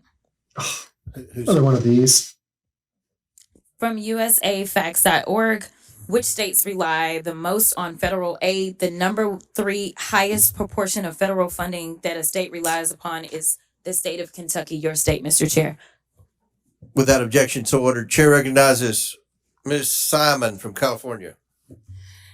Thank you, Mr. Chairman, and thank you, Ranking Member Mayors. It's Really a pleasure to hear from you today. And Ms. Sue, I was able to meet your sleeping daughter outside. And as a mother myself, I know the care that you are taking, not only for your own family, but for our communities. But to all of you, thank you for being here today for so many hours. Just quickly, when I came. What's with all the just whacked out eyeglasses? Just makes them look weird. I would love for members of Congress and on this committee to contact the Congressional Research Service and look at the ordinances and the authors who created ordinances of sundown towns. That animus is almost mirrored with the conversations today about our immigrant communities. So when you get in your Uber and when you talk to your nurse and when you go home, I want you to look in the face of the folks that you are disrespecting today. The real crisis is a crisis to me and many who study this issue for a career. It's a broken asylum system. Right now, 3.7 million folks are in this country waiting, and they have waited years, meaning these folks fleeing violence for years are waiting for an immigration system that works, that is not on the duty of these mayors. It is our job, it's the federal government's job, create an asylum system that honestly purports what we say on the base of the Statue of Liberty, and let's get that work done. It's up to the mayors to keep their communities safe, and not harboring criminal illegal aliens is part of that.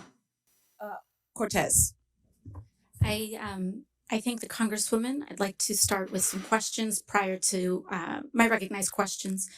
Mayor Adams, on January 31st of 2025, your attorneys met with federal prosecutors regarding the charges of bribery, campaign finance fraud, and conspiracy against you. Were you aware of this meeting prior to its occurrence?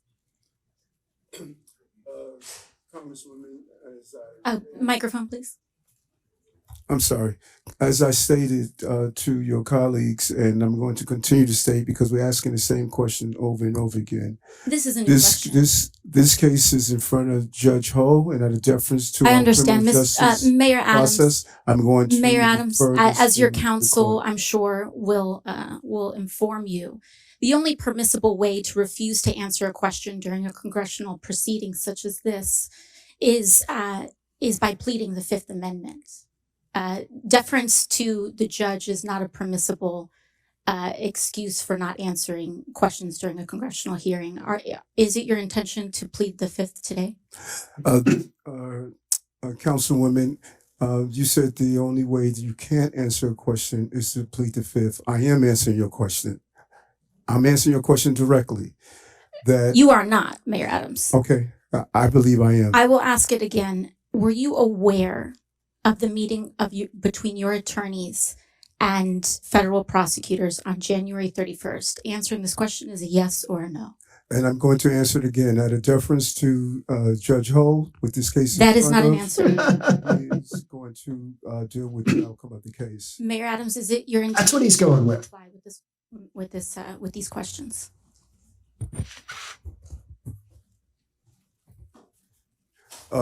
As I stated, I'm answering your questions, and what you're doing. Let's be clear on. You're asking me about communications between my attorney and I. And I don't Okay, think I'll that move is on to the next appropriate question. If to it's be about- if asking a it's- question if it's between about- my attorney and I, because we are in a country of law and order. I understand. And your So, Mayor relationship Adams, and who communication is with your your attorney should be respected. Who is your attorney? Alex Spiro. Alex Spiro, thank you. Now, Mayor Adams, have your attorneys ever met with city officials? That is not covered. I'm not asking about your conversations with your attorneys. Have your attorneys met with city officials, New York City officials? Any communication or activity between Yes or no? Have up to your attorney have and your I. You can personal reach out attorneys to, met with New York City officials? Alex Spiro, my attorney, to deal with those communications. Mayor Adams, in this meeting, did anyone representing you, including perhaps Mr. Spiro, agree or allude to any arrangement with the Trump administration that would involve changing city policies in exchange to reconsideration of the charges brought against you? You say in this meeting? Can you be In the clear January on 31st meeting? Again, there was never any agreement Never any quid pro quo. And That's I not what did I'm nothing asking. wrong. Never any agreement. Never any quid pro quo. Was there an and allusion nothing, to and a nothing shift that in I've New York done City wrong. policy? Again, ladies, time's expired. And I just want to remind everybody, Mayor Adams is here voluntarily, and we appreciate that. The topic of the hearing is about our illegal alien problem and the drain on the cities and what the solution is. So, Chair, now recognize Mr. McGuire from Virginia. Thank you, Mr. Chairman, for convening this important hearing. The American people deserve answers on the disastrous policies of sanctuary cities. As a veteran, as a Navy SEAL, I hope what I'm about to say is common sense. If somebody saved your life on the battlefield, you wouldn't care if they were pink or blue or male or female or Democrat, Republican, or independent. We're all people. This is not a race, religion, or creed thing. This is our American people. We the people are being robbed, raped, and killed by these criminals that are coming across our border. My first question is just a yes or no. Do you believe that someone who breaks the law is a criminal? Mayor Adams. Yes, I do. Next. Yep. If you've broken criminal law, Just yes. simple yes or no. Did you answer? Yes, sir. Okay. Could you repeat your question again? If you commit a crime, are you a criminal? Yes or no? If you commit a crime, you should be held accountable. Absolutely. I don't use that label depending on what it is, like a speeding Oh. ticket, for example. Next. Well, I got to tell you guys, thank God we have President Trump in the White House. Thank God we have the border czar, Tom Homan. Thank God we have Mike Johnson as a speaker.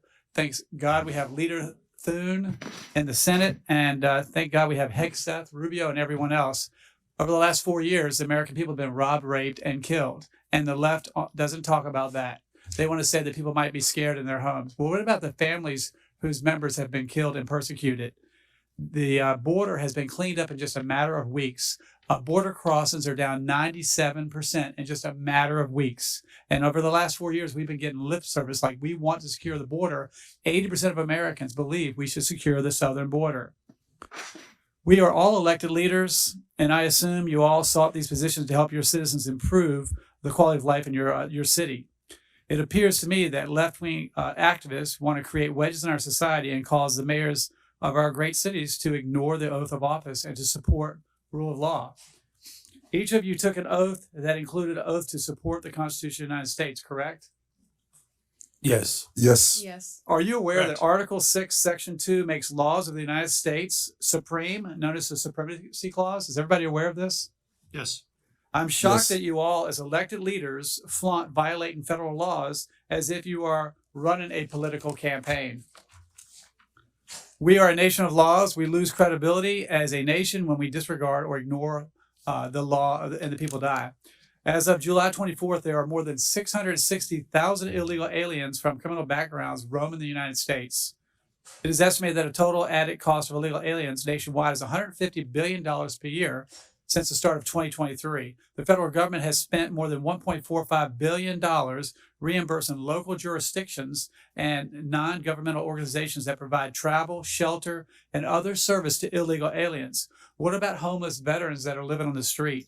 What about Hurricane Helene victims that are still suffering in North Carolina? What about those folks that are suffering from the forest fires in Los Angeles? Chicago has spent over $639 million. Denver spent over $365 million. Boston is spending potentially, about $1 billion annually. And New York City estimates it could potentially spend $12 billion on illegal aliens from 2022 through fiscal year 2025. If you were the president and you found that your cities were spending billions of dollars against the interests of your citizens in violation of the Supremacy Clause, don't you think you would have cause to consider withholding federal funding? Yes or no? Ooh. No answer? No, because we've not violated any federal law. Oh. Yes, you are making the taxpayers of this nation foot your bill for your potential whims that you don't agree with is wrong, and that is getting people killed. Mayor Wu in the Boston area alone, Tom Homan said there are at least 9 accused child rapists. That is Who inaccurate. That is false. My time. That is false. Local I'd like authorities to see the refused facts turn on over that. Again, US put him under Immigration oath and ask the Customs questions Enforcement. here. How could you do that to your citizens? Oh, It sounds like you care more about your politics and the safety of your citizens. Imagine the parents of those children abused by someone you all released into society. Congressman, our It safety could have been statistics prevented. are the lowest in the country, In my lower than your district. A little girl was age 14, was raped by an illegal alien. He was released from jail 4 times because it seems, and a lot of you guys on the left, you believe that criminals are good, police are bad, and no one cares about the victims. This horrific crime was avoidable, but it was sanctuary policies like yours that allowed the offender to travel to the U.S. and end up in my district. And with that, I yield. yeah. Boom. Gentlemen, yields. Chair recognizes Mr. Min from California. Thank you, Mr. Chair. I want to take a moment just to note that once again, this committee is failing to do its job and actually exercise oversight in the way it should. My phones are ringing off the hook with people who are angry as hell about what they see as the rampant corruption of this administration, the illegal activities of Elon Musk and Doge, and the massive cuts to Medicaid that Republicans voted for last week. Literally not one person has called to ask about the immigration enforcement priorities of the cities I represent, let alone Boston or Chicago. This hearing is an attempt to distract from the actual waste, fraud, corruption, and abuse that is happening at unprecedented levels in this country right now. So thank you to the witnesses. I want to start off with a few simple yes/no questions for y'all. First, please raise your hand for the mayors if you are aware of any laws or policies that prevent federal authorities from enforcing immigration in your city. Okay, no hands are raised. Please raise your hand if you're aware of any cities or states in America that have laws or policies that prevent federal authorities from enforcing immigration law. Any cities or states. Okay, I just want to note for the record again, there are no hands up. And as your answers make clear, this whole sanctuary city, quote unquote, debate is a sham. There's no place in America, not one, that actually provides sanctuary from federal law, period. The real issue here is whether state and local governments should spend scarce taxpayer dollars to help the federal government enforce its immigration priorities. Whether local police should spend their time focused on their actual jobs, keeping our streets safe, apprehending violent criminals, solving crimes, or whether they should be deputized to help enforce federal immigration laws. Pull your head out of your ass. California have made the very reasonable decision to say, hey, we want our teachers, nurses, doctors, cops, firefighters to focus on their actual jobs and not be dragged into this Republican war on immigrants. And let's be clear, the Republican immigration policies being pushed forward right now are counterproductive and will make us far less safe, something several of our mayors pointed out in their testimony. Look, I support a 100% ban on all illegal border crossings, but the reality is we already have over 10 million people here in this country without proper immigration status, many of whom have been here for decades. And if you have ICE agents patrolling our courthouses, police stations, and hospitals, that means that those undocumented immigrants are not going to go anywhere, but they are going to stop reporting crimes or seeking medical care, and this makes us all less safe from the rapists and murderers out there. Now, recently, my Orange County Sheriff, Don Barnes, a staunch conservative, issued a statement outlining his position on immigration enforcement. And here's what he stated. The Orange County Sheriff's Department does not enforce federal immigration law. It is not part of our primary mission, and we remain focused on violations of state and local laws. The department will provide for your safety and respond to your calls for service regardless of your immigration status. We do not and never will ask the immigration status of victims, witnesses, suspects, or those who call to report crimes. We enforce state and local laws equally without bias and without concern for your citizenship. Now, I actually think this is a pretty good summary of what each of you are describing happens in your cities, a situation where the federal government enforces immigration law while states and local authorities enforce state and local laws, and it makes a lot of sense. I don't know what my colleagues on the other... You've got to have collaboration between the two, and that's what we're talking. Between state, between the sheriffs, between the cops, and between the federal. Mayor, as has been well discussed in this committee, you are the first sitting mayor in modern New York City history to be indicted while in office. Last year, of course, you were charged with numerous felony counts for soliciting and accepting bribes for nearly a decade from foreign nationals, businessmen, and others, including illegal campaign contributions and luxury travel. On February 10th of this year, the Trump Justice Department instructed federal prosecutors to drop charges against you. This decision caused 7 federal prosecutors, including a Trump appointee, to resign because they believed this was such an enormous miscarriage of the rule of law in law enforcement. Now, as some of my colleagues have pointed out, this was widely reported as a quid pro quo. I know you've denied that. I know you're probably limited in what you can say.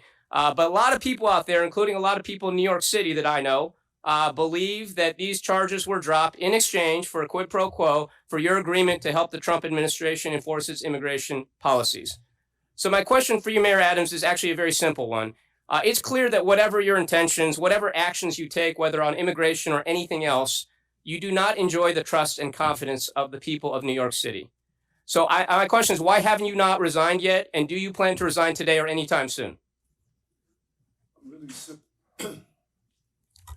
I'm really surprised after you laid out your strong belief in the country It's a and, yes/no question. and what we stand for, that Why you are haven't you acting resigned to yet, take away Mayor the Adams? power Why have you of not the resigned people. yet? The It's people not of a the question that city gets to your elected lawyers. me to be Why the have you mayor, not resigned yet? and Please you answer should the not be a question. hypocrite and ask the people of the city power to be reserved for them. Why have you not I was resigned yet? And do elected by you the people of the intend to city, resign anytime and you soon, don't Mayor? live in the Gentlemen's city. time's expired. Gentlemen's time's expired. Ran out the clock. From Georgia.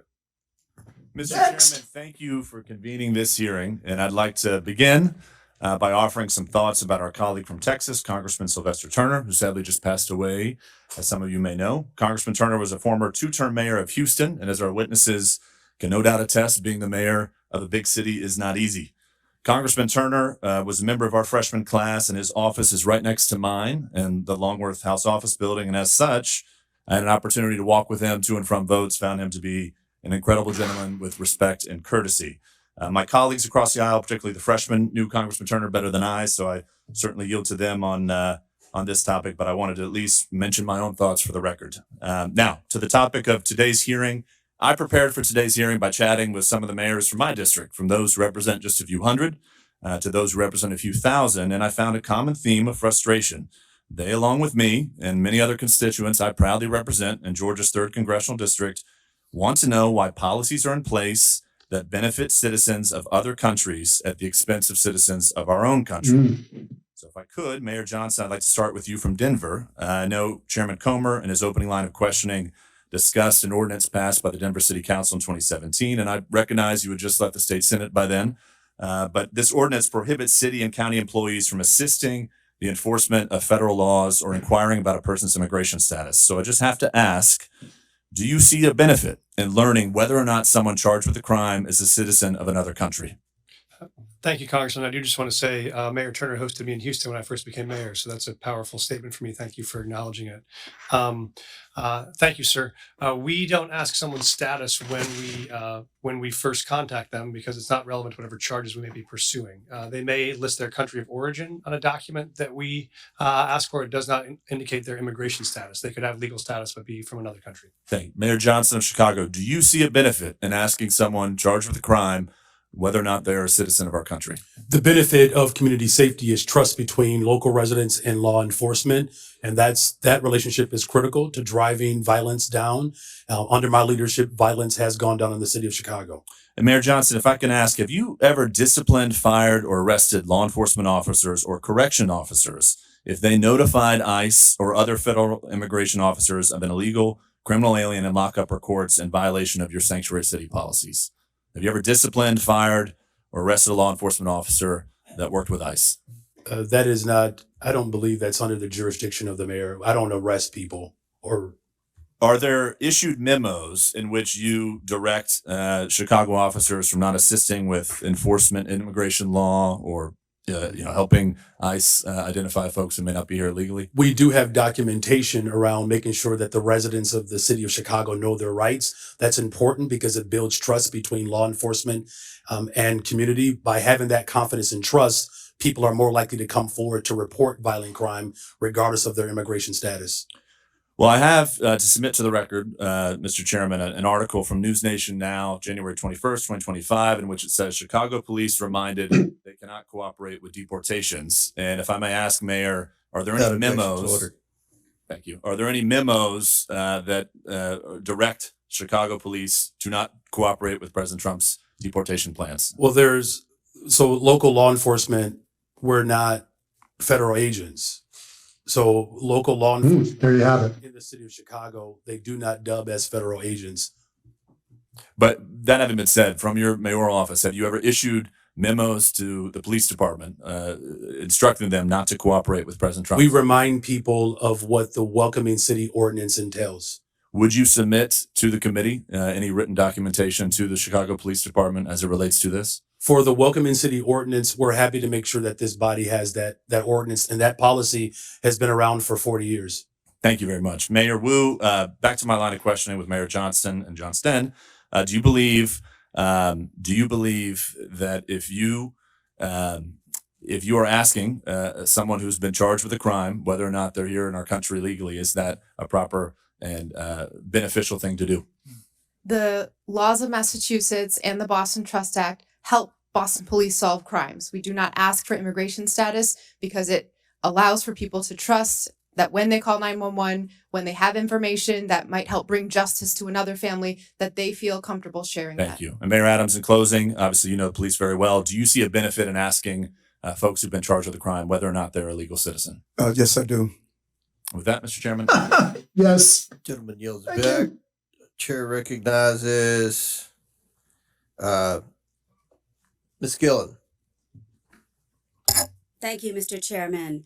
I think one thing everybody seems to agree on here is that our immigration system is broken and desperately needs to be fixed. And I ask my colleagues on the other side of the aisle to work together with us to fix our broken immigration system, to fix our broken asylum system, which isn't fixed by firing the top immigration judges who can actually help us fix this problem. But my focus here today is the effect on my constituents on Long Island. Every day, my constituents are dealing with the effects of the failure to secure our border and the influx of more than 670,000 migrants who have come into the state and New York City, putting a strain on our schools, on public safety and law enforcement and local governments. Mayor Adams, you said your top priority is to keep New Yorkers safe, but under your watch, the exact opposite has happened. Instead of effectively governing our city, your policies have compounded this crisis. New York has housed migrants in the Roosevelt Hotel for nearly 2 years, not only giving them food and shelter, but also debit cards. Look at that. Totally, taxpayers have paid about, as you acknowledge, $7 billion to respond to this crisis. That figure is outrageous. And now, instead of stopping the bleeding, you're going back and asking the taxpayers of New York to spend another $1 billion on this crisis. While you focused on your own personal problems, crime has skyrocketed in New York, increasing 20% since you took office in 2021. An AP poll has said that the majority of Americans agree that undocumented people who commit violent crimes should be deported, including 79% of Democrats. But what have you done? I was astounded to hear that ICE was prevented, even if they knew there were gang members in the Roosevelt Hotel, from actually doing anything to get those gang members out of there. Mayor Adams, what have you done and what is your answer to the taxpayers of New York for the money that has been spent on this crisis? You raise several things, and there's a level of inaccuracy in some of the stuff you raise. When you look at our crime numbers, I'm not sure where you got those from, but we could give you an accurate account of our crime numbers.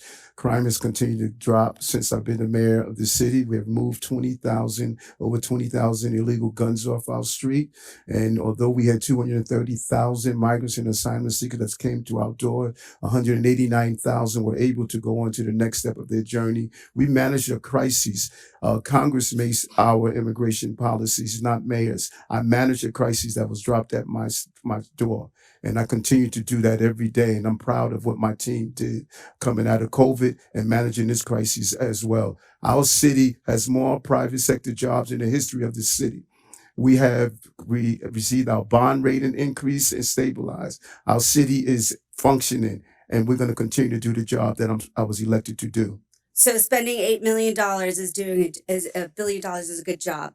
Mayor Adams, what you said today has given me no confidence in your ability to continue to serve and lead our city. But you don't live in New York City. You live on Long Island. Mayor, and you should resign. And I said that before you made your deal with Donald Trump. Thank God you don't live in New York City. You live on Long Island. But People the of problems city, New York City people of affect city my elect, constituents people who of work New York in Long City Island, who elected. work in Manhattan, whose kids live in Manhattan, who go to the doctor in Manhattan. Everything that happens in Manhattan affects my constituents, Mayor. I yield back. Would the gentlelady yield to me, please? I thank the gentlelady. My question, Mr. Beer. We've heard a lot about crime. So the overwhelming majority of crime in the United States is committed by undocumented individuals whose immigration status is dubious. Is that correct? No, that's not correct at all. The overwhelming majority of crime is committed by U.S. born Americans. So if I wanted to demonize naturally born Americans, I could cherry pick crime rates from that population and demonize them and dramatize that and use it to smear an entire subgroup in the population. In this case, the majority group. Is that correct? Oh, absolutely. You could look at people with driver's licenses and say, man, they're committing a lot of crime. We should stop issuing driver's licenses to people. I think that's really the sham and the shame of what people are doing in terms of political exploitation of a population this country needs if we're going to grow and protect the social safety net for the future. Thank you. Chair recognizes Ms. Green from Georgia. Thank you, Mr. Chairman. Thank you for coming before our committee today. In the past 4 years, our nation has been invaded by millions and millions of people who have crossed our border. There's also millions of what's called known gotaways. These are people that our government has no idea where they came from, who they are, what they're going to do in our country. And many of these known gotaways could be criminals. They could be part of the narco cartels. They could be terrorists. We don't know who they are, and there's millions of them here. This country has also been the victim of fentanyl. This is a dangerous chemical that comes from China, is made into pressed pills in Mexico and Canada, and illegally distributed into our country by the cartels. On average, 200 to 300 Americans die every single day from fentanyl. Not die, they're murdered. They're murdered. Americans have also been victims of all types of illegal alien crimes. One family in particular, Laken Riley's family, I know them personally, and her death was absolutely horrific. Jose Ibarra entered the United States illegally on September 8th, 2022, near El Paso, Texas, with his wife and son. He was detained by the U.S. Border Patrol, but soon released due to overcrowding at detention facilities. After his release, he was transported to New York City, arriving around September 15th, 2022. The following summer, he was arrested by New York Police Department and charged with acting in a manner to injure a child, and a driver's license violation. Before an immigration detainer could be issued, NYPD released Ibarra according to ICE. He later, after this release, moved to Athens, Georgia, where he was cited for a misdemeanor for shoplifting in 2023. This guy got arrested multiple times. He was stopped at the border, but he was continually released. Just a few months later, he brutally murdered Laken Riley. Mayor Adams, do you agree that Laken Riley would still be alive today if New York Police Department hadn't released Jose Ibarra after they... Tough one. Despicable crime. And as a former law enforcement officer, I respond to these crimes as a mayor as well. And I believe people like that should be held accountable. And I've advocated to stop this revolving door criminal justice systems like them to come out and hurt innocent people. I wish we would have had the power to prevent that from happening. Mayor Adams, will you continue sanctuary city policies in your city? Thus, that policy is by law. I do not make the law. I must operate within the confines of the Constitution and the law. Mayor Adams, will you advocate to get rid of sanctuary city policies in the city of New York? I have made it clear on a portion of the sanctuary city policies that I believe we need to alter to prevent crimes like this from taking place. Federal law under 8 USC 1324 makes it a crime to knowingly harbor and shield illegal aliens from detection, but your cities refuse to work with ICE detainers to help them find these criminals. I'll go one at a time. Mayor Adams, will you work with ICE in New York City, yes or no? ICE is part of our criminal justice apparatus, and I will work with my city, state, and federal agencies to keep our cities safe, no matter who they are. Mayor Johnson, will you work with ICE to protect your city? We do work with ICE right now, Congresswoman. When they send us information about someone they would like access to, we send them notice when and where we will release them, and they can pick them up. We've done that 1,226 times. We will keep doing it. Will you end sanctuary city policies? We think the policies that we have right now allow us to work with ICE crime, and we'll keep doing that. Mayor Johnson, will you work with ICE? Our local law enforcement, Chicago Police Department, we work with federal agents on a variety of issues: drug trafficking, sex trafficking, getting guns off the street. And we will continue to work with federal Will agencies. you stop harboring illegal aliens? Will you end sanctuary city policies? So the city of Chicago, we do not harbor criminals. We do not harbor undocumented individuals. Mayor Wu, will you work with ICE to protect Americans, legal Americans in your city, and end sanctuary policies? The Boston Police work with ICE and federal agencies every single day on criminal matters and hold people who are committing crimes accountable. Chairman, if I may, I'd like to enter for the record, according to the U.S. Constitution, giving aid and comfort to the enemies of the United States is an act of treason, and those that violate that should be Without held objection, so accountable. ordered.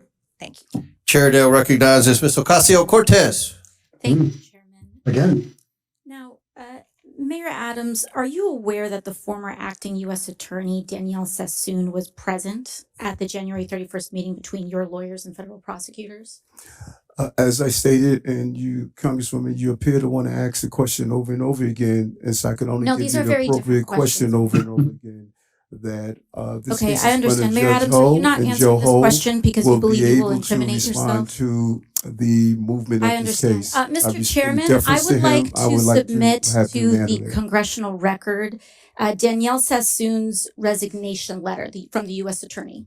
Without objection, so ordered. Thank you so much. In her letter, the former acting U.S. Attorney, a registered Republican, a former clerk for Antonin Scalia, was appointed by President Trump to serve as acting U.S. Attorney, was present at the January 31st meeting between Mayor Adams' attorneys and federal prosecutors. After that meeting with attorneys, the acting U.S. Attorney resigned rather than dismiss the charges against Mayor Adams. In her letter, which I have just submitted to the congressional record, Ms. Sassoon stated that during that January 31st meeting, Mayor Adams's attorneys, quote, repeatedly urged what amounted to a quid pro quo, describing it as a, quote, improper offer of immigration enforcement assistance in exchange for a dismissal of his case, end quote. The acting U.S. Attorney has submitted a former acting U.S. Attorney has submitted a letter.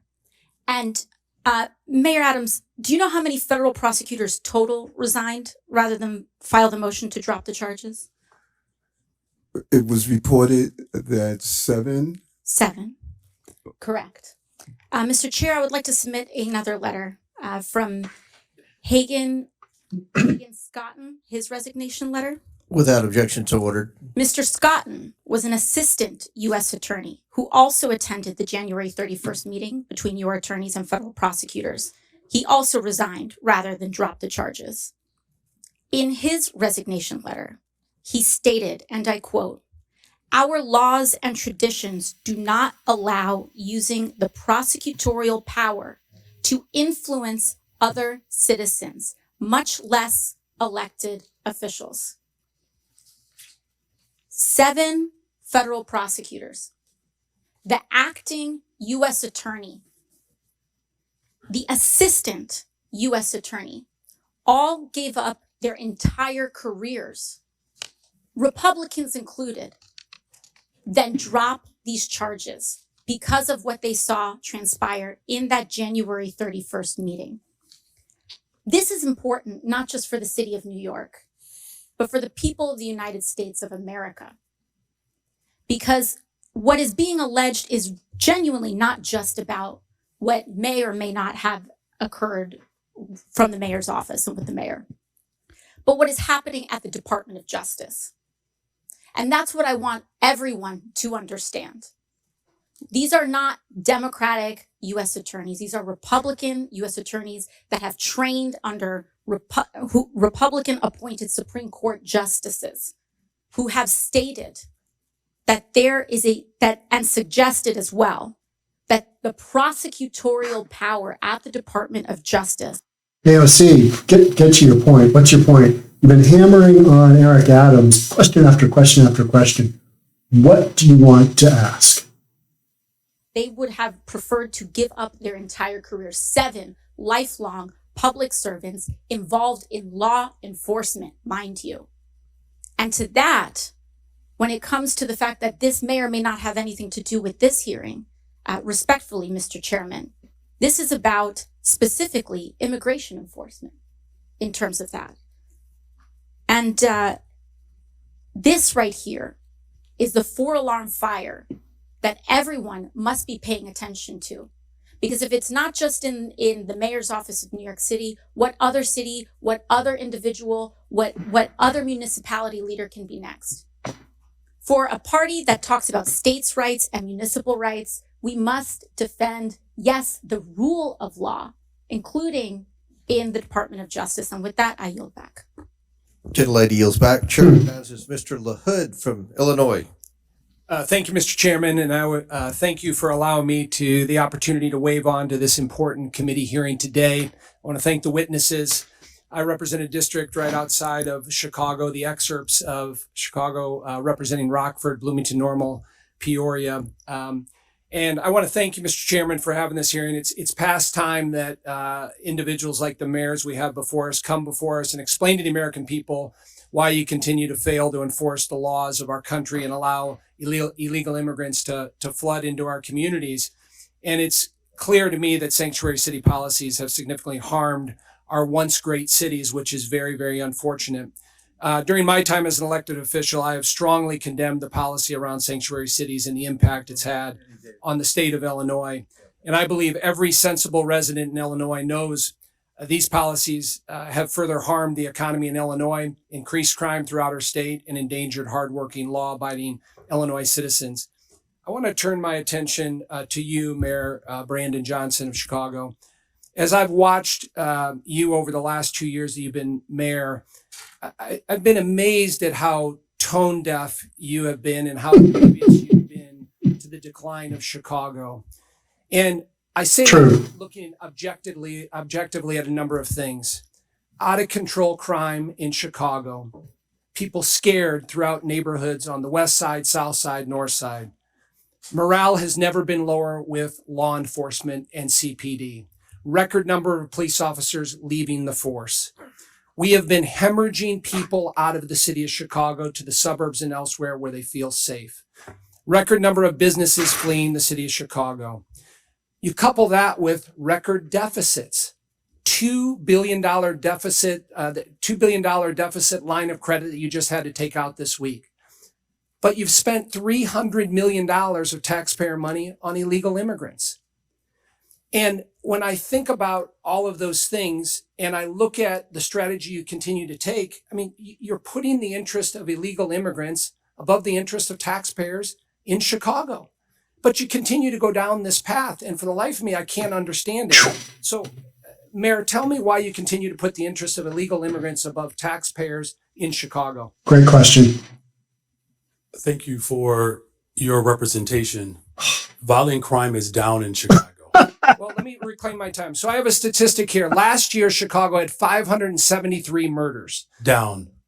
Okay, but I want to compare that to from all-time highs. Almost 2/3 the size of Chicago, 337 murders. So you had 573 murders in the city of Chicago, and you're 1/3 the size. That's the lowest amount in 5 years. That's still not good. And you look at the level of violent criminals, sexual offenses, and drug dealers. All violent crime is down in Chicago. In fact, just this year alone, Congressman, respectfully, there's a 20% decrease in violent crime in the city of Chicago. I don't agree with your statistics. Well, it's Now, not a matter. Agreed. Let me reclaim my time, because I thought you might do this. And when I hear your answer, no one in this room should be surprised that your approval rating is 6.6%. 6%. Me saying this Newsweek article: the least popular politician in America is Brandon Johnson. So, recent poll. I thought Tiffany Henyard was. No? Oh. 21st showed that Mayor Johnson has a 6.6% approval rating, the worst showing of any political figure in the country's history. So I know you're talking about crime is down and things are great and, you know, the city's flush with money.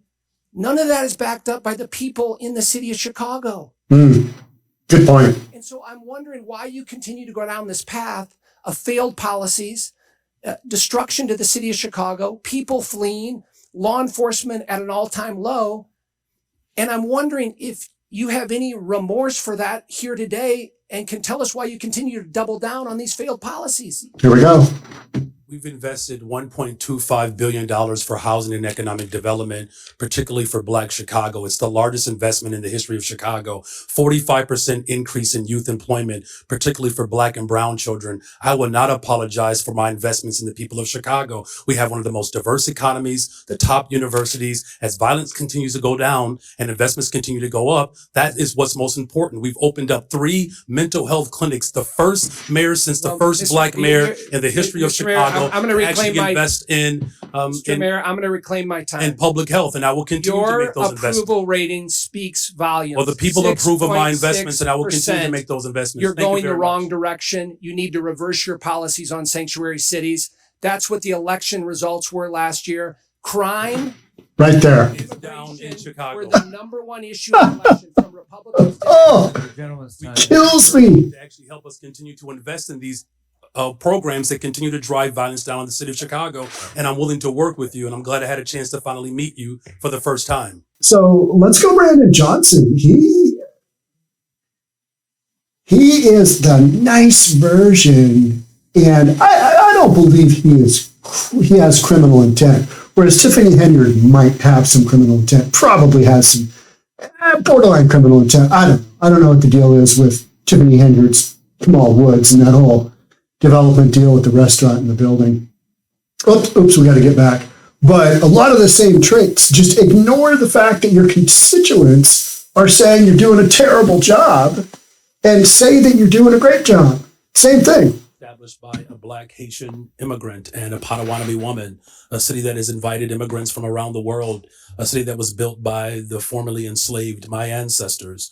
And it's a very proud moment to not only represent the city of Chicago, but it is my honor. What we've experienced over the last 20 months since I've been in office, first of all, the city of Chicago is safer. We have violent crime has gone down in the city of Chicago by over 20% just this year alone. We've invested in housing. We've invested in mental health care. We've invested in youth employment. We've invested in our overall community safety plan, 200 more detectives to solve crime. We are headed in the right direction, and I'm grateful for your leadership, and I will look for this body to continue to support these efforts for all of our cities. Thank you. Mr. Chairman, and I give back. Thank you. Chair recognizes Mr. Evans from Colorado. Thank you, Mr. Chairman and Ranking Member, for allowing me to weigh in on this committee. And of course, thank you to the witnesses for taking the time to come. Can I get a witness? Denver Mayor Johnston.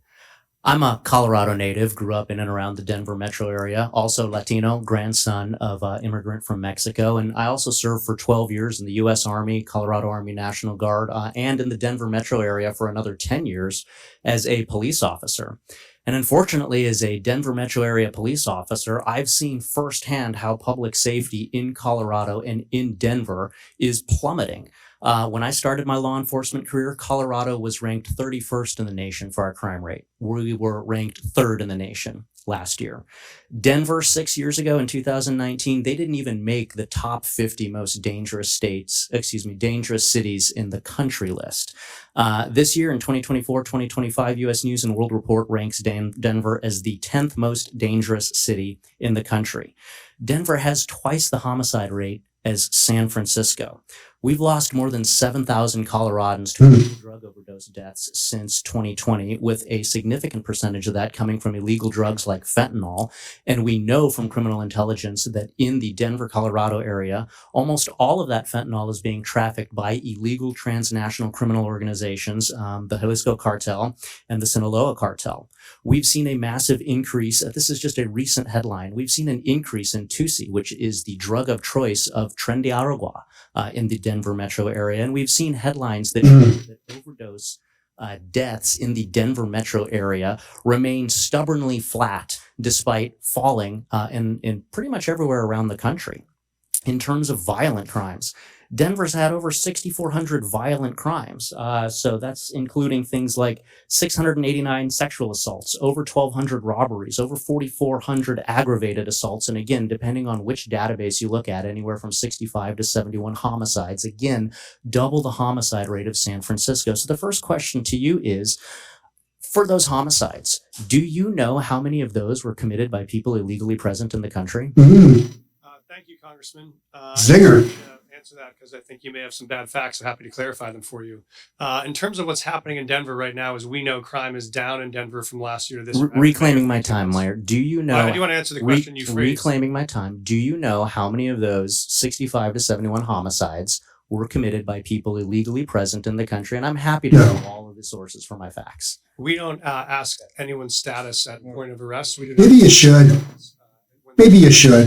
Thank you for the answer, Mr. Mayor. And I'm glad you've brought that up because as you can see displayed here, we actually have a training bulletin to the Denver Police Department dated January of this year, which pretty much says what you just said, which is that Denver Police Department is prohibited from asking for any information about the national origin, immigration, or citizenship status of any individual.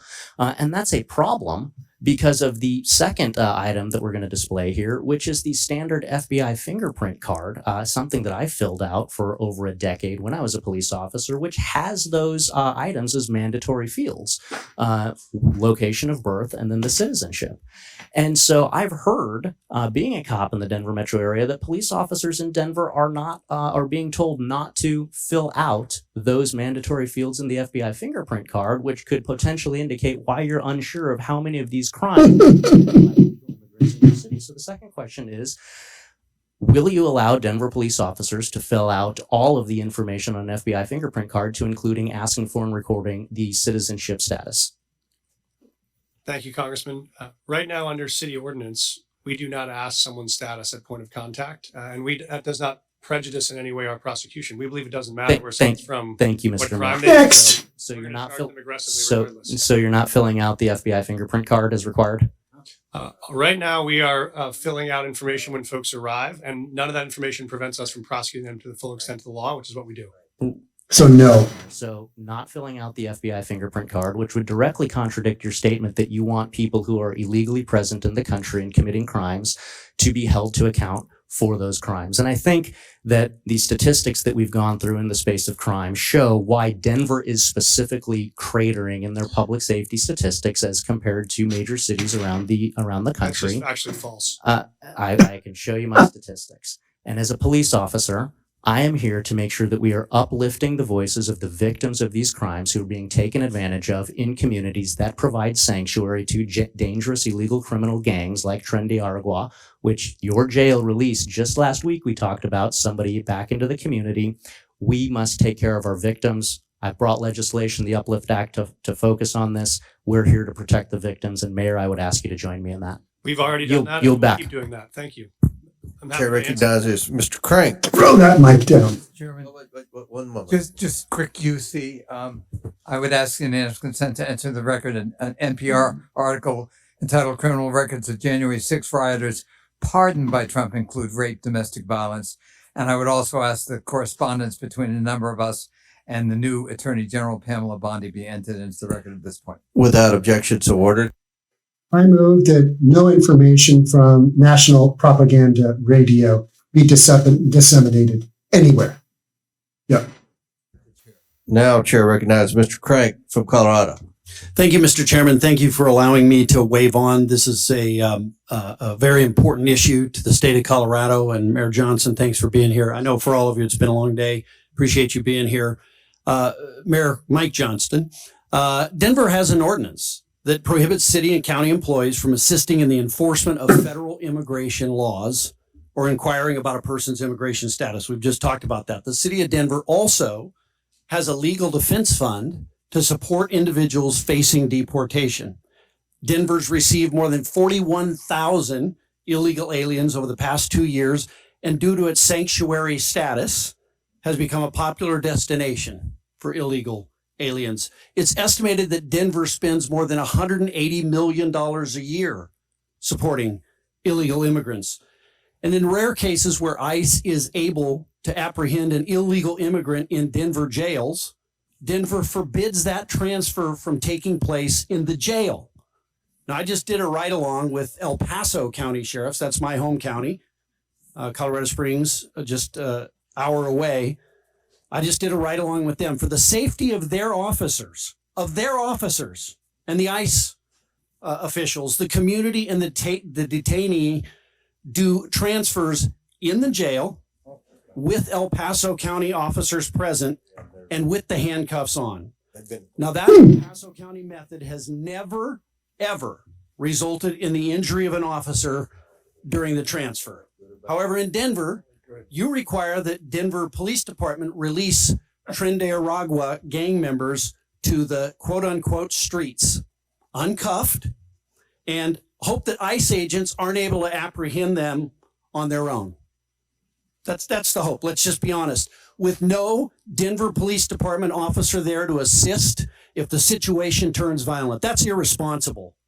And to be clear, there's no federal law that forces you to do it this way, Mr. Mayor. This policy and the danger that it creates is wholly a result of your policy. Good point. The city and county of Denver. Just last week, it resulted in an illegal Tren de Aragua member assaulting and biting an ICE agent because he was uncuffed and he was released by Denver to a parking lot. Police officers who Terrible.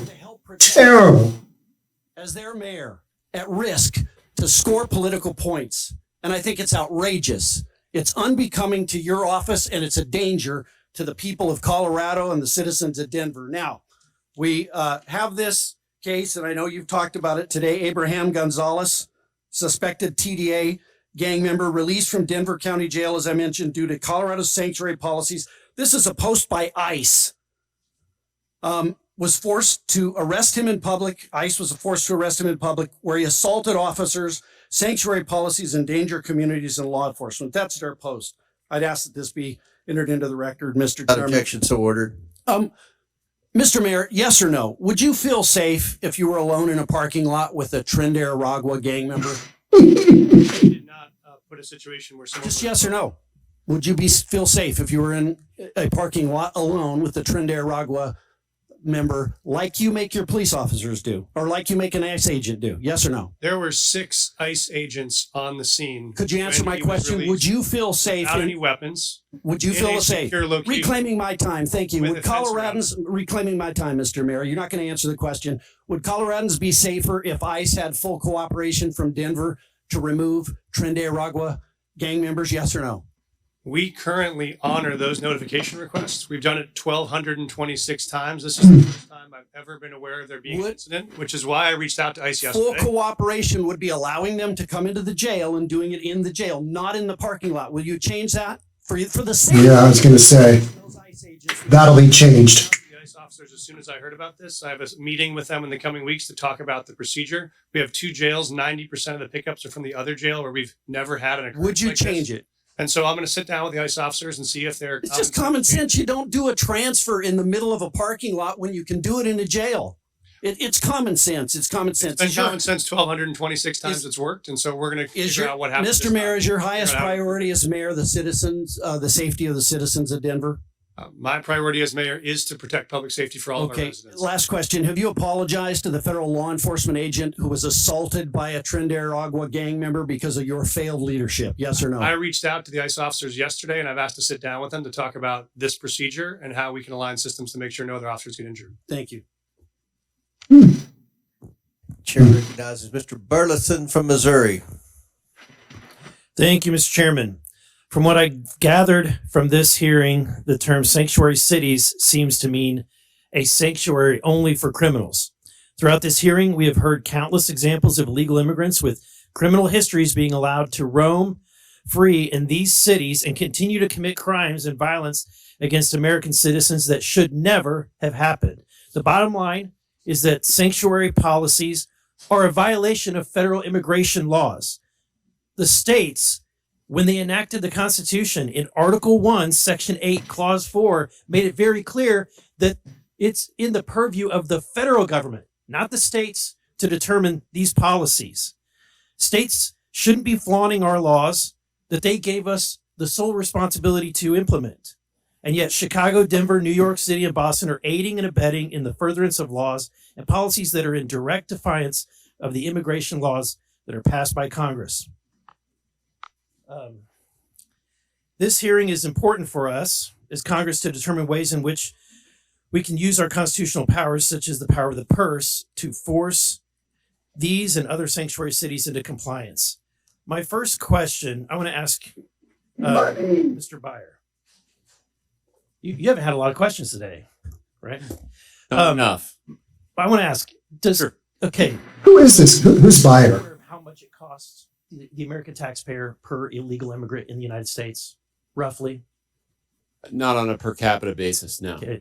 The budget committee has determined it's almost about $9,000 in net loss per tax or per illegal immigrant. That's definitely not correct. Okay. Question, but that's the group that did the research. So let me ask you this: does Cato support subsidizing creating taxpayer programs to subsidize other people's healthcare benefits? No, we don't. Okay. Does Cato support using taxpayer dollars to support people staying in hotels? Definitely not. Okay. Just wanted to get that cleared up because I was worried where Cato stood. Mr. Adams, you stated that the migrant crisis. Wait, first I want to ask this question from everybody on the panel. Is there a difference between, if there's a difference between the ICE detainer and a criminal warrant, which one would you honor? Good one. Difference between an ICE detainer and a criminal warrant? Yes. We would always honor an ICE detainer that comes with a judicial warrant. That is what the law calls for in the city. Okay. And do you concur? Is that what you would do? We always support our criminal warrants with ICE requests, yes. Okay. Mr. Johnson? The criminal warrant, our local police department with a criminal warrant will collaborate and cooperate with federal agents. And Mrs. Wu? Whenever there's a criminal warrant from any agency, Boston Police enforce it. Okay. Mr. Johnson, I'm concerned about what's happening. Obviously, my neighboring state of Illinois. But you said that you're prepared. Let's see. You said that you oppose proposals to eliminate sanctuary protections for illegal immigrants that are convicted of serious crimes. Why do you think it's important to protect even violent criminals? We do not protect violent criminals. In fact, my top priority is to make sure that the people of Chicago are safe. Our local law enforcement work hard every single day to ensure that. That's why I invested in more detectives so that we can actually solve crime. And as a result of the work that I've done in my leadership, crime has gone down since I've been mayor. Mrs. Wu, you've said 6.6, 6.7% approval rating. That's all you need to know, right? Taxpayer. What's the acceptable number? Is there any acceptable or reasonable limit that you would consider before your city is overrun? We are a city that is the safest in the country because everyone feels connected to city services. Everyone can So call there's no, 911. you have no answer. There's no capacity. It's too much. Congressman, respectfully, I'm the mayor of Boston. I don't get to decide who comes into our country and where they go after that. Our job is to keep people fed and healthy and safe when they arrive in our city. And we do that in order to make sure that everyone across our community is safe. Resources are strained, but I would ask you to please do your job and be part of passing bipartisan legislation that would allow us to do We what did. want to We do. passed HR2, but what's been made very clear is that we don't need to pass laws. All we need is a new president. Yeah. My time has expired. Time's expired. They called for votes, but we have one last question. Mr. Hurd from Colorado. Thank you very much, Mr. Chairman. Good afternoon. Mayor Johnston, it's nice to see you. Thanks for coming. I have a question about Denver's policies that I fear have made it a magnet for migrants and have drawn tens of thousands to Denver in a short amount of time.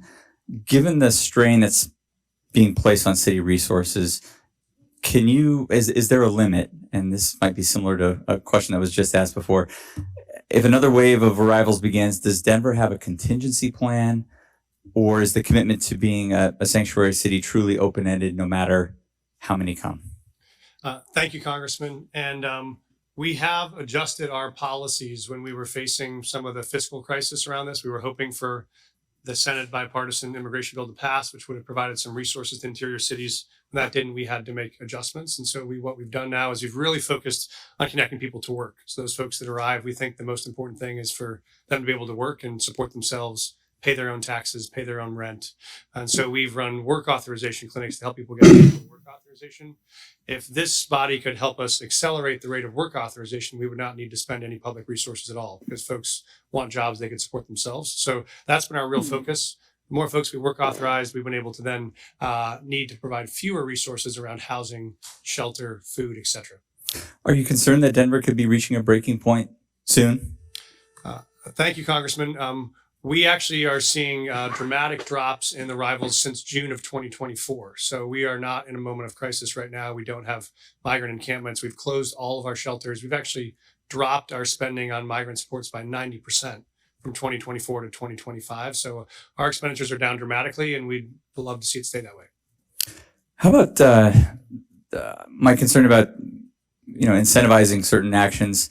Do you have any concrete evidence that sanctuary policies have not made Denver more vulnerable to crime? Thank you, Congressman. We do have concrete evidence that even as 42,000 newcomers have arrived in the city over the last 18 months, crime has gone down in Denver. And so shootings are down 24%, homicide is down 17%, auto theft is down almost 30%. So we've seen all those major drivers go down. At the same time, we've had new folks arrive. And that's because of the sanctuary policies or in spite of them, or what would those numbers be absent the policies in Denver that incentivize these behaviors? Thank you, Congressman. We see them as unrelated. We are continuing to make a strong stand on public safety. We're continuing to find ways to integrate folks who've arrived Unrelated. in the middle of the winter with no clothes or support. And we've been able to do No cause or effect. reduction of homelessness Huh. at the same time that we were facing this high declarative emergency on homelessness, because that was our top priority. And we've become the largest big city in America to end the cycle of street homelessness for veterans. So that's been equal part of our focus at the same time. So just so I'm clear in your testimony, you don't believe that there's any evidence that the city of Denver's policies have made Denver more vulnerable to crime? No, sir, I do not see any evidence that it has. Okay. Wow. If violent criminals are exploiting these protections, are you willing to reconsider aspects of the city's policies to prioritize public safety? Thank you, sir. We are very aggressively pursuing violent criminals right now. In fact, we're doing it in collaboration with many federal agencies. We have a Raven task force we launched, which has been focused on disrupting gang activity. That's why we've been so successful in managing and reducing the presence of TDA in the city. It's how we helped reduce the presence of MS-13. So we have aggressive actions going on in partner with federal agents, and that's working. One of the concerns that I've heard Mayor Johnston in Western Colorado and Colorado's 3rd congressional district and also in Southern Colorado is that there are illegal immigrants here that are coming to, or that are in Denver that are then relocating to Western and Southern Colorado. Are you aware, or can you confirm that the illegal migrants that are in Denver, that were in Denver, have stayed in your city and not traveled to other parts of the state? Thank you, sir. Obviously, as you know, when folks arrive to Denver, whether they come from Carbondale or Grand Junction or Chicago, we don't track where they go. It's a free country. If they choose to move to Lakewood or to move to Pueblo, we wouldn't know. We just provide the emergency services to make sure they're not freezing on the streets. And so that's our focus, but we don't track anyone's long-term trajectory, whether they're a native born or an immigrant. Would it surprise you if there were individuals that were leaving Denver that were relocating to other parts of Colorado? It wouldn't surprise me that folks were moving in the same way it doesn't surprise us that folks are constantly relocating to Denver from other parts of the country as well. Okay. Thank you very much, Mayor Johnson. Mr. Chairman, I see my time has almost expired and I yield the remainder back. I thought some of Marjorie Taylor Greene's questioning there was pretty spot on.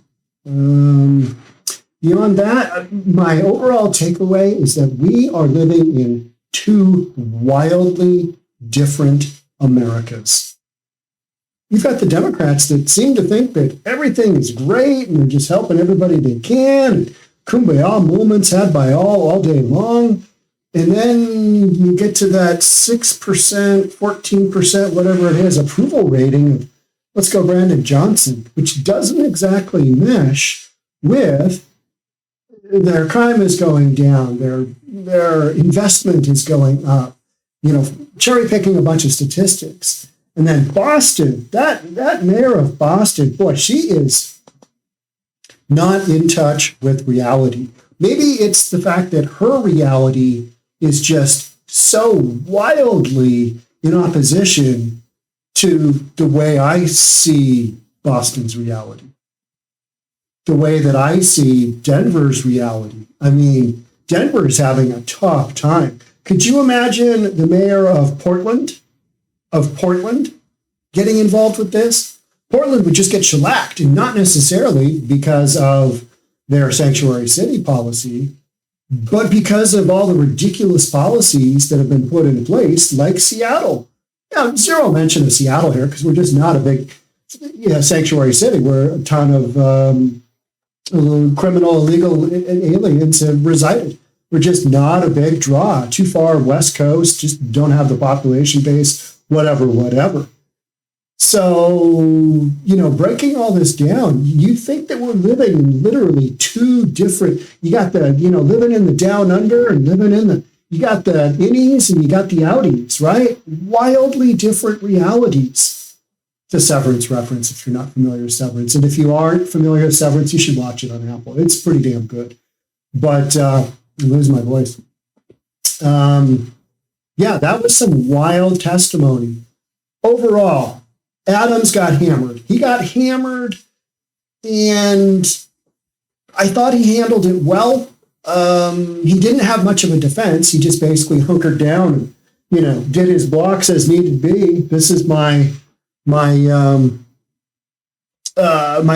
The judge is still working on it, so therefore I'm not going to do anything. Mike Johnson came across much better, but the reality is that Denver is down as far as anybody with all of the impact from the illegals. Down. Chicago, tons of money invested, tons of resources invested, and on a per capita basis, I believe the people of Chicago have gotten screwed badly, as badly as anybody else, just because of their income of the greater population relative to the amount of money that's been spent is wildly out of sync with the rest of the country because they've just doubled down on the illegals everywhere you look. That's a lot of politics there. Michelle Wu, don't agree with her policies at all. Not at all. Don't agree with her version of reality at all. And she's pretty adamant about this stuff. And I'm just, kind of watching her going, love to see you on a ride along with some ICE agents and see how your reality has changed by actually going out there. It's like the one woman and saying, I don't get it. It took 6 ICE agents to take one guy down.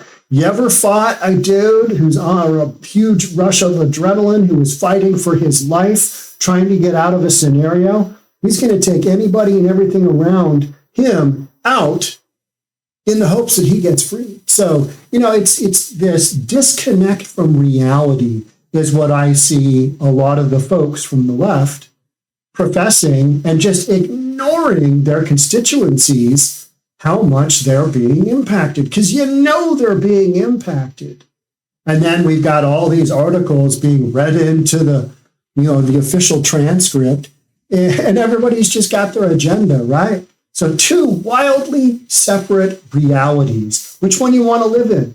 The one where law enforcement is important, or the one where I'm not even sure what is important to the left? What is important? Everybody's identity, everybody keeping their identity under wraps. I mean, at the cost of public safety for everybody. That's what it kind of seems like to me, right?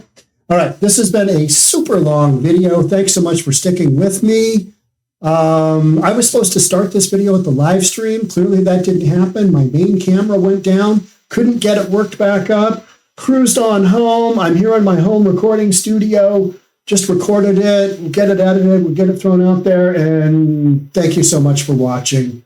But I'll see you on the next one. Bye for now.